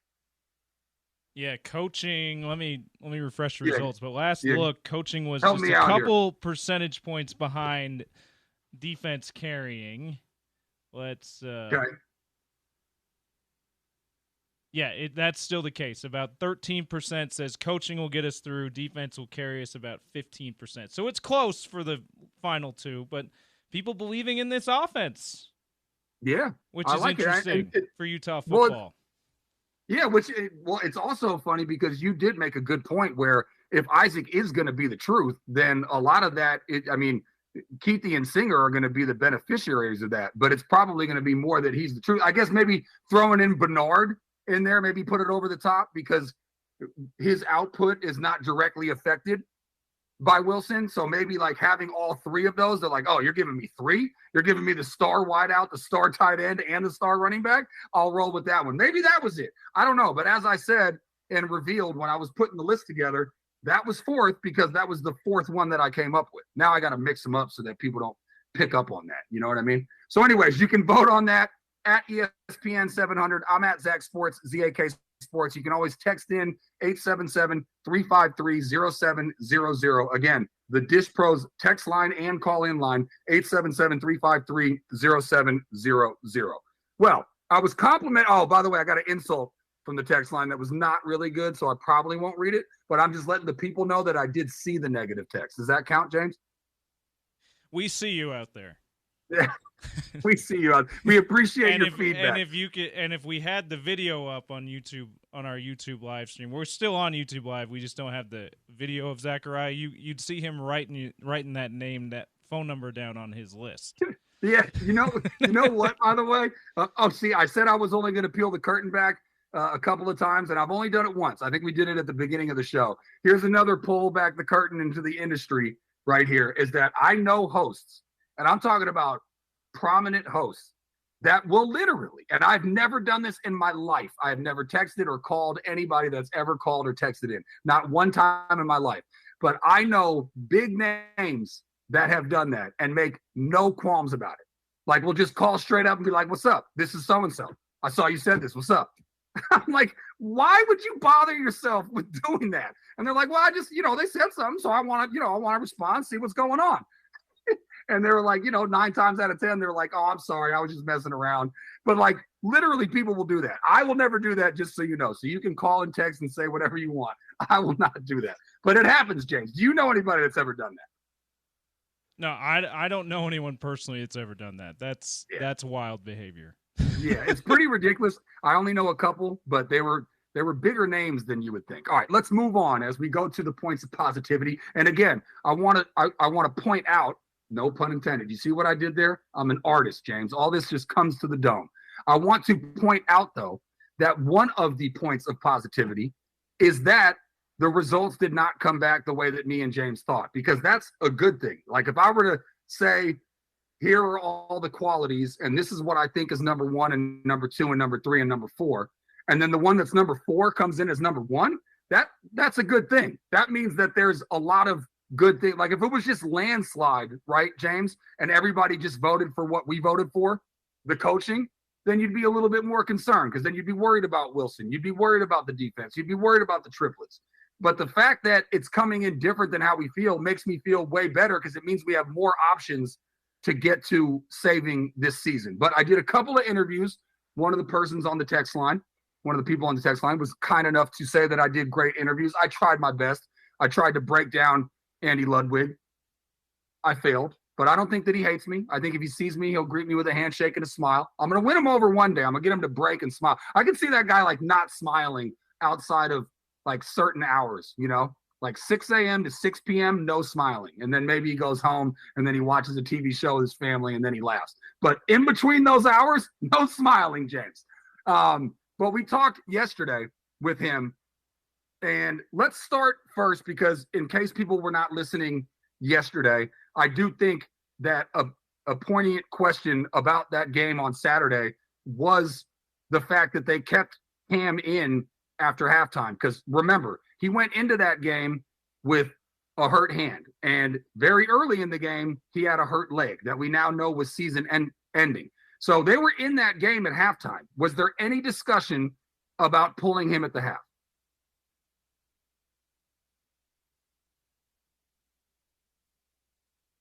Okay, maybe we don't have that yet. There was, and we talked about it, and Cam was – we knew with the finger and the glove that there was going to be some errant – we didn't know but anticipated some errant throws, and that showed up early, but we were prepared to deal with that.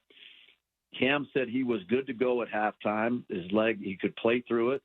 The medical staff said the same thing, and I stated earlier in the week, I wanted to ride with Cam as long as he said he was good to go, and that's what he told me. In hindsight, perhaps could have changed some things. I don't know how much that would have affected Cam's long-term health or any of that matter, but I wanted to ride with Cam. Again, got a ton of confidence in Isaac, but there's only one Cam Rising, so I want to ride with him. And I think that that's fair. I think ultimately what your job is, and look, we can play. Well, it's not Monday morning quarterback when it's college. So we can play Sunday morning quarterback. Do people use that when it comes to college? Help me out here, gents. But the point is, you can second guess. You can go, look, Cam was clearly not Cam. You should have made the move at halftime, and maybe you would have had a chance to win that game. But I think your obligation, and I've always said this, yes, a lot of coaching is based on instinct. And I agree with that.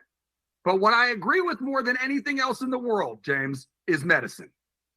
I'm going to always defer to the doctors. So I'm not going to override a situation and go, well, this is what I think. No. If a doctor tells me that he can play through it and he can go, and if the player wants to go, then that's what you got to do. We can second guess it now because we talked about all the futility when it came to the red zone opportunities, and that Cam did not look like himself. And that perhaps Isaac Wilson, while not as good as Cam at 100%, was better than what Cam was at maybe 33 or even less percent. But ultimately, if the doctors tell you that he can go, then you rock with him. But let's get back to the positivity here, and let's talk about Isaac Wilson. And I asked him, I talked about the playbook. He's going to get that ad nauseum. How much is his game plan going to change? His play calling going to change? But ultimately, now that you know that Isaac Wilson is your guy, how confident are you in him? I'm dealing with it 1 week at a time right now. The thing that I gain a lot of confidence in is the growth and maturity of Isaac Wilson. Been pressed into action early in his career, has done some really good things for a young guy, and has made some mistakes that a young guy will make. But I've seen improvement. His preparation is beyond reproach. And there's going to be some variables to the offense, but I don't see big changes for him. We're going to try to cater to his strength, and he's got great arm talent and great football savvy. So I'm anxious to see him go. And again, with the clarity, it's you're all in and fully invested in what he can do and how he can lead this team to touchdowns. Man, he may be stern. He may be direct. He may remind me of my Italian grandpa that used to hit my elbows off the table if I had them on there while we were having dinner. But man, I like the way that guy speaks. And specifically there, I like that he used the word anxious. I'm anxious to see what this guy's going to do. And that's why, James, I know I'm a little bit higher than you on Isaac in terms of, and I get it. Like you said, he was in high school last year. So I get why you have a little bit more trepidation than me. But this is why I think it's much different than last year. And we talked about how competitive they were last year. So while my vote was coaching, it's coaching in part because of what they did last year. And you did to your credit, James, I don't want to misquote you. You did say that you think Isaac Wilson has a much better arm and a much better ceiling. But I just think that they're in a much better spot. And I love hearing my offensive coordinator. Anytime usually you wouldn't want your offensive coordinator to use the word anxious. In this context, you do.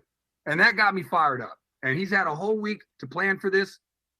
And I think they're going to go into this game. It's at home. And let's get some momentum. Not us. I'm sorry. You guys go get some momentum. Utes get some momentum. Can I just say it? Do people say us? Do we have to hide it, James? Help me out there. What's the professional thing to do? Fans say us. Former players, I hear, say we and us. Not a lot of broadcasters. But hey, we're not just a minor flag on there. A little 5-yard penalty is all. Yeah. Just a little 5-yarder is all, man. We're not gonna throw you out of the game for it. All right, I appreciate that. Well, yeah, there's a phrase in this business: no cheering in the press box. You're supposed to be professional, but radio a little less professional than the press box. Definitely, you know what more I mean? laxed. Yeah. I wouldn't be chanting out, cheers in the press box, but on the radio, if I slip up and say us, we, stuff like that, forgive me. Just pretend like every time I say that, I'm saying you, because it sounds weird saying you, because then it's like I'm totally apart. It's not like I'm totally apart. I'm on the home of the Utes, James. What do you want from me? You know what I mean? Anyways, I liked that cut, and I specifically liked his verbiage there, because it means that I could see if he had a lesser talent than Isaac Wilson, that he would not sound like that. He would try to sound excited, or he would try to, be as professional as always. It's not like you're going to get a lot of ups and downs from him, but I do think the way that you word things means a lot. And the way that he worded things surrounding Isaac Wilson gives me some more hope. All right, those are more points of positivity. We'll get to more coming up next. We have not yet heard from the now star running back. He was always a star, but now he's got the opportunity, and he's actually getting the results on the field. Mekhi Bernard. We'll do that. Much, much more. If you want to text in, give me your thoughts. 877-353-0700. You can also call in 877-353-0700. Vote on the poll before we close it on out at Zach Sports, ZAK Sports, and the station's handle at ESPN 700. You're listening to the Sean O'Connell Show. Zachariah filling in right here, ESPN 700.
Welcome on back. It is the Sean O'Connell Show.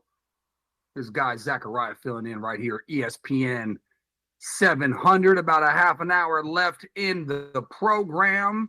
And the last segment of the show, we'll do a little bit more fun in the 40s. A very interesting, amusing article that I came about. And it's related to sports. So don't yell at me. Again, it's the wacky world of sports. It's got to be a wacky story. It doesn't have to be wacky, but it's got to be related to sports. It's a sports story, but it is very funny. It actually does not involve an actual athlete or a coach, but it involves an NFL team. And I saw it today, and I'm not going to lie, I chuckled. I got my chuckle on. All right, we will do trivia. You have to be listening to the majority of the show. I'm going to talk to James in the break, see how obscure he wants me to make it. I got 2 options for him, but stick around because we got a good prize for you. We'll do that, and then we'll do the final results of the poll. Again, at Zach Sports on Twitter, ZAK Sports, and at ESPN 700. We're trying to get to acceptance. James and I already there. Scotty Mitchell already there. What's the best point of positivity, trademark, that will get you there? Isaac Wilson is the truth. Coaching will get us through. Defense will carry us. Or the triplets, Bernard, Keithy, and Singer, will get you there. Which of those 4? The results thus far have been pretty surprising. And speaking of my guy, and again, when I say this, he said on air that I could call him whatever I want. I'm not going to call him whatever I want, but I am going to call him Scotty Mitchell. Join Scotty Mitchell at Smith's on Friday from 11 to 2 at 875 East 800 South. We'll have tailgate passes, tickets to the Intermountain Snowmobile Expo, and more to give away. Scott will be filling in for OC, and he will be live at Smith's, helping you get ready for your tailgate parties and Utah football watching parties. Some of the best tailgate. I can say that having been to a few. And by a few, I mean a lot. There's not many that I would put higher than the Utah tailgate party. Went with OC. This was years ago. I haven't been to one with him this year, but this was years ago. I mean, that's the thing.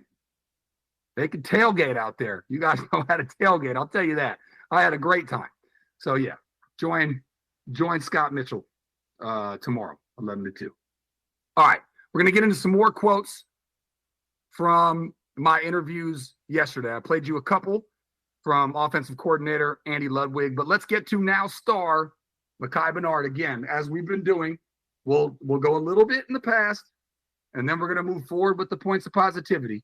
But let's get to the team morale. I wanted to know from him, who a newly minted captain, by the way. Don't forget that in case you missed that in all the headlines. Mekhi Bernard is now a captain of this squad. And as a captain, that means that he talked about taking on more of a leadership role and stuff like that. But I wanted to know, what was the team morale like after Cam's latest injury? It was a slight period of just like, wow, really? Like, it's a tough loss. You never want to lose a guy just like that. Coach said it. We all know he's won a lot of football games, and he's done a tremendous job of just being our QB1. But, it took us a second, but, we got to move on. We still got a season to play. And so, we were ready for the next step, and we just got to be ready for this week. Mekhi is one of us, right? We talked about all the stages of grief. Sounds like he went through like 3 of them. Woe was probably denial or shock or, and then eventually you got to get to the final stage. And it sounds like that's kind of what it was. Not just for the fan base, not just for the media, but for the players in that locker room. Probably times 10 then for us, And so, I just kind of wanted to get a sense for that. But moving towards the points of positivity, let's hear about him being named a captain and what that means to him. It puts a lot on me. I mean, I'm just going to continue the season how I've been doing it. I've been doing a great job of just trying to lead the guys just from the position I was already in. But, now with that title, it's a lot more just putting, ownership on other guys and accountability on other guys. I think that was a big thing I brought up this week, is just being accountable and doing things every single week to be better, not just be stagnant. So, I just want to make sure everybody's accountable, because, back-to-back losses is something we don't take lightly. And so we got to be accountable in the decisions we make and the things we do on the field, off the field, or whatever. Just make sure everybody knows that in order to turn this thing around. And that's what I'm talking about. When you have back-to-back losses like that, there's not just one finger to blame. You can't just go, oh, Cam was banged up, or oh, the defense got ran on, which they did, or oh, maybe the play calling was bad on one side of the ball or the other, or oh, Coach Witt didn't have them prepared. You can't do that. It's a bunch of fingers that go all the way around. And I don't think that there's one single person that would sit there and go, I couldn't have done something better. So accountability means fixing those mistakes, which is what they have to do to put those 2 Arizona losses behind them. And this was a great question, and James had brought it up. These Utes have been there before. This is not like some unprecedented ground and there's no chance that they're going to come back and the sky is falling. Chicken Little, shout out to that book. Do they even still read that book to kids? Am I that old? Anyways, Chicken Little, great story. And it's not like that. The sky is not falling. They have been there before. And here is Mr. Bernard talking about having been there before and then ending up with a conference championship. Oh, yeah. I mean, I haven't been on a team where we went undefeated and, won a championship. We lost a couple games each time. And so, that's just the boost for everybody need to hear is just, this is nothing new to us. We've been down. We've been out before, but we always, fight through adversity and push back. And, we finish on a high note. So that's what we're trying to do here. We're trying to turn it around, finish on a high note. Yeah. Yeah. Finish on a high note. Absolutely. And again, it's not like this cannot be a very successful season. Everything that you wanted in the beginning of the year is technically still in front of you. Now, I got to do some research, James, because do they technically need help? I mean, there's some undefeated teams in conference still, and Utah has 2 losses in conference, so they're going to need some teams to lose. No, but a couple more times. One of them's BYU, and they're playing BYU. Yeah, so you're right. So they control their own destiny in that regard, but BYU is going to have to lose another game. For example, because Utah has 2 losses, BYU has 0 right now. Iowa State is undefeated, so yeah, they're gonna need some help down the stretch. But it's only mid-October. There's plenty of games to go here. Yeah. They're halfway through the season. They still got a whole half a season here. Having a team in front of you lose a couple of games, especially in this conference where there doesn't seem to be a great national title contender in the conference per se at this point. There seems to be a lot of really good teams in this conference. The parity should help Utah out. They just got to worry about winning games. And in the micro thing they need to worry about is, in order to win games, is getting the ball in the end zone when they get in the red zone. They can do that. They can do that. Yeah. Everything else stays the same. There's plenty of time for the teams in front of them to lose a couple of games too. Yeah, for sure. And I'm not going to reopen the scab of the red zone woes of the 7 times. I detailed them if you want to go back. Oh, shout out to the app and ESPN700sports.com. ESPN 700 does a great job of being able to, if you don't want to listen to me, you can just listen to the interview. You're going to have to hear my questions, I guess, but you can go back and listen to different parts of the show. But I detailed what happened with those 7 possessions and why they were 1 touchdown and 7 trips over the 30-yard line. But yeah, I mean, look, it starts with just winning on Saturday, right? But I think the whole they need help sounds kind of desperate, and I think it's a lot less desperate than that. They're going to have teams that they can knock off in front of them, and teams can get knocked off anywhere. It's not quite desperation they need help, but technically they are going to need some help. They're going to need BYU and Iowa State maybe to lose a couple of games here to be able to be in position to be one of the 2 Big 12 championship teams, but it's not desperate because you're only halfway through the season. You got time. Yeah, for sure. And I think, as the season goes on, look, if you're going to lose, I would say lose. Like if these are their only 2 losses, have them be in the beginning rather than late. And then, you'll find yourself sort of, climbing up the totem pole. But let's end on this and let's go back to Andy Ludwig. Since we just heard from Mekhi Bernard, I asked him about his workload. He's been right around that 20 carry mark. When I asked Makai about it, he was like, give me 50 or give me 5. I don't care if we win. But what did Coach Ludd say? Not afraid to give him more carries. He did have several. He does a great job catching the ball out of the backfield, and we utilized him several times there the other night. And he's an all-around back. I don't have enough good things to say about Makai Bernard. He's been in this system. We've been working together for 6 years now, so he's been around forever, knows the system inside and out, and has really come into his own this year as a tailback. He's always been a very productive player, but now as he's the tailback number 1, he's making the most of every rep. And we want him in there every play, but we got to keep him around for the whole game and the rest of the season. So we do, sub him in and out a little bit, but he is our number 1 back without a doubt. Yeah, absolutely. And just to go back, the undefeated teams, BYU and Iowa State, Utah's playing. So I know that they have no losses and Utah has 2, but you can give them 1. If they get another one, you'll have the head-to-head. I don't know exactly how that's all going to get broken down as time goes on, James. I'm just saying, I hate the phrase, you're going to need help. I mean, maybe, yes, it might, but I think ultimately if Utah just wins out, I think that they'll be fine. But we'll see. We'll let it all play out. Let's just start with Saturday. All right, coming up next, a chance to win a prize, a great prize, a prize that, let's face it, everybody needs, no matter your age, no matter your gender. Everybody needs the prize that we're giving out, and we're going to do some trivia coming up next, plus a little bit of the word, this article that I saw that made me chuckle. One of those get over yourself, one of those are you serious moments. You know what I mean? It's one of those, and I found it to be funny. So we'll do that, fun in the 50s, plus some trivia. Stay locked in. You're listening to the Sean O'Connell Show. Zachariah filling in right here, ESPN 700.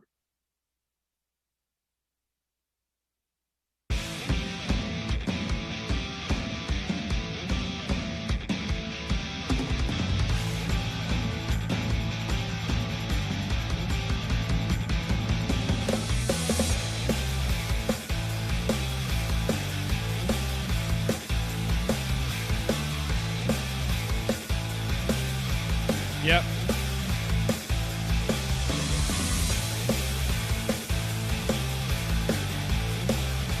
Yeah, we just have Jersey Mike.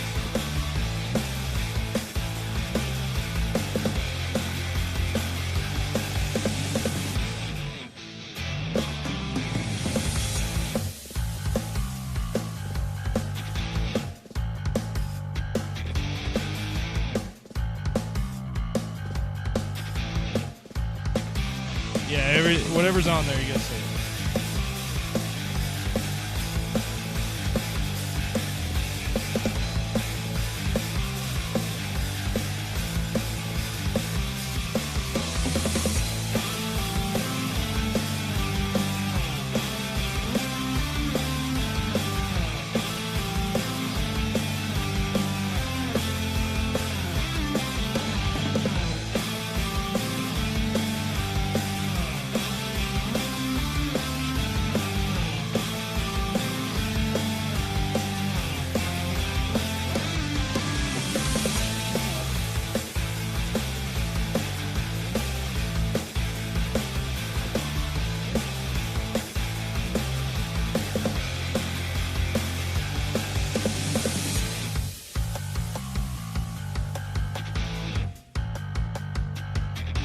I like the Gordy's List one, the Seth Curry.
Welcome back to the program. It is the Sean O'Connell Show. His guy Zachariah filling in right here, ESPN 700. Coming up at the top of the hour, Spence Checketts. And you better, how many Checketts jokes has there been, James?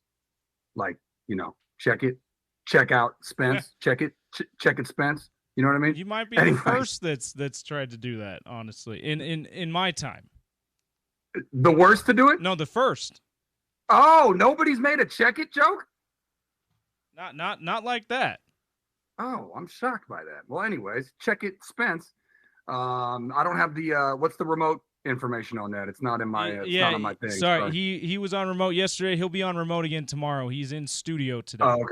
Oh, okay, cool. All right. Yeah. So anyways, he's coming up top of the hour right now. Topical trivia.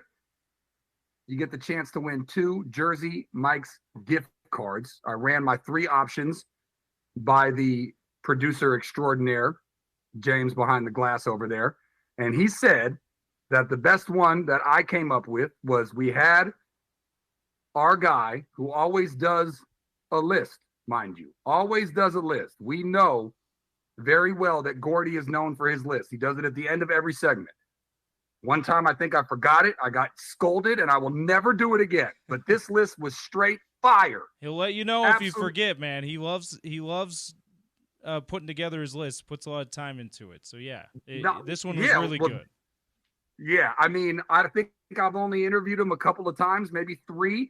This one definitely stood out as he was breaking down. You had to have a minimum of 550 3-point attempts, and who had the best percentage. Now, the novice would go Steph Curry, right?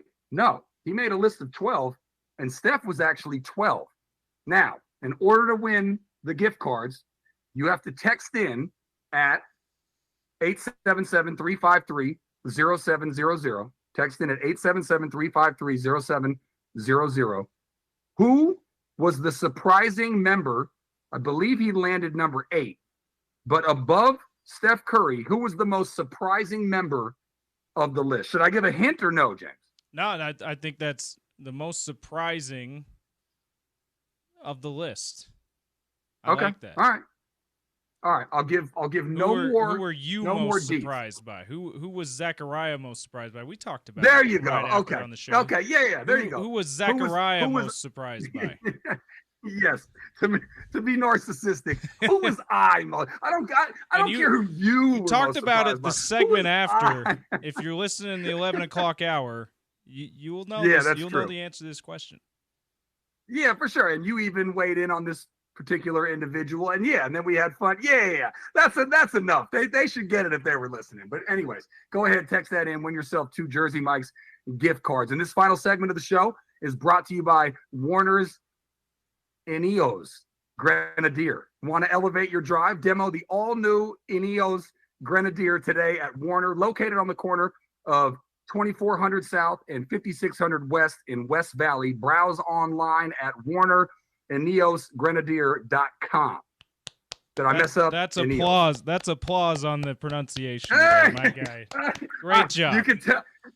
You can tell. I see one of the flaws. I have many flaws, James, but one of them is that I speak so quickly. I try to slow down my speach, but you definitely can tell. Sometimes when it blurs together. Yeah, sometimes it blurs together. No, we're all good, man. That was a great job today, and a great job the last 2 days, man. As we turn the page tomorrow, we hand it over to Scott Mitchell, filling in tomorrow.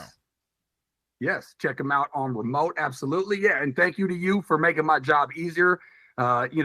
A host is only as good as his producer. There's a lot of stuff behind the scenes that people don't see. They just hear when the microphones are cracked, but there's a lot of stuff that goes into shows. So anyways, let me get to my fun, what would be the 40s, but it's actually the 50s because that's usually how I roll. I'm usually really good about the clock. I feel like I can blame this on OC because I'll listen to OC and I'll hear when he goes to break and I'll look at my clock and it'll be like way over.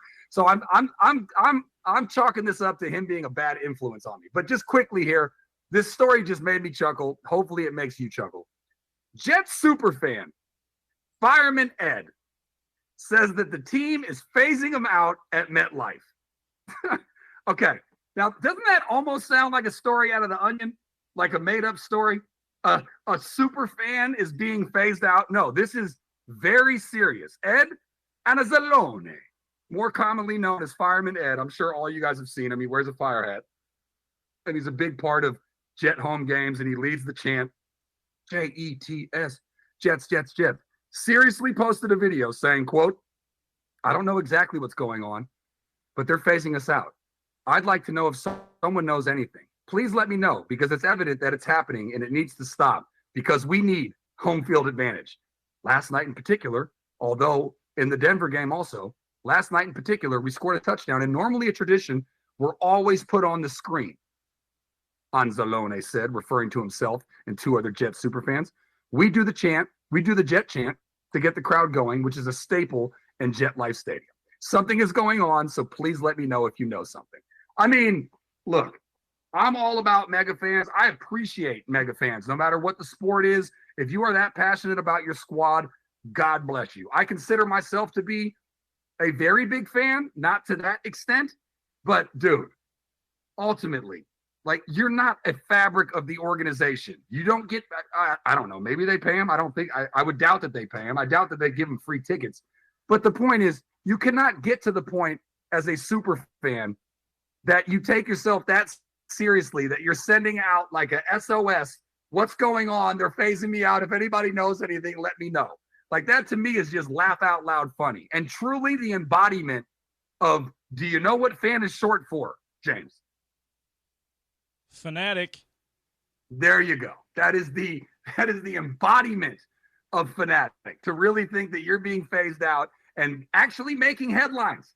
Like, I guess he's that popular that he actually made headlines, but to me, just completely ridiculous. And I honestly wondered if it was a true headline when I saw it. All right, that'll do it for me and the Sean O'Connell Show. I have been Zachariah. Check out the Zachariah Hour every Wednesday from 1 to 2, and then check me out when OC's calling fights. I'll be filling in, whether you love me or you hate me. I love you regardless.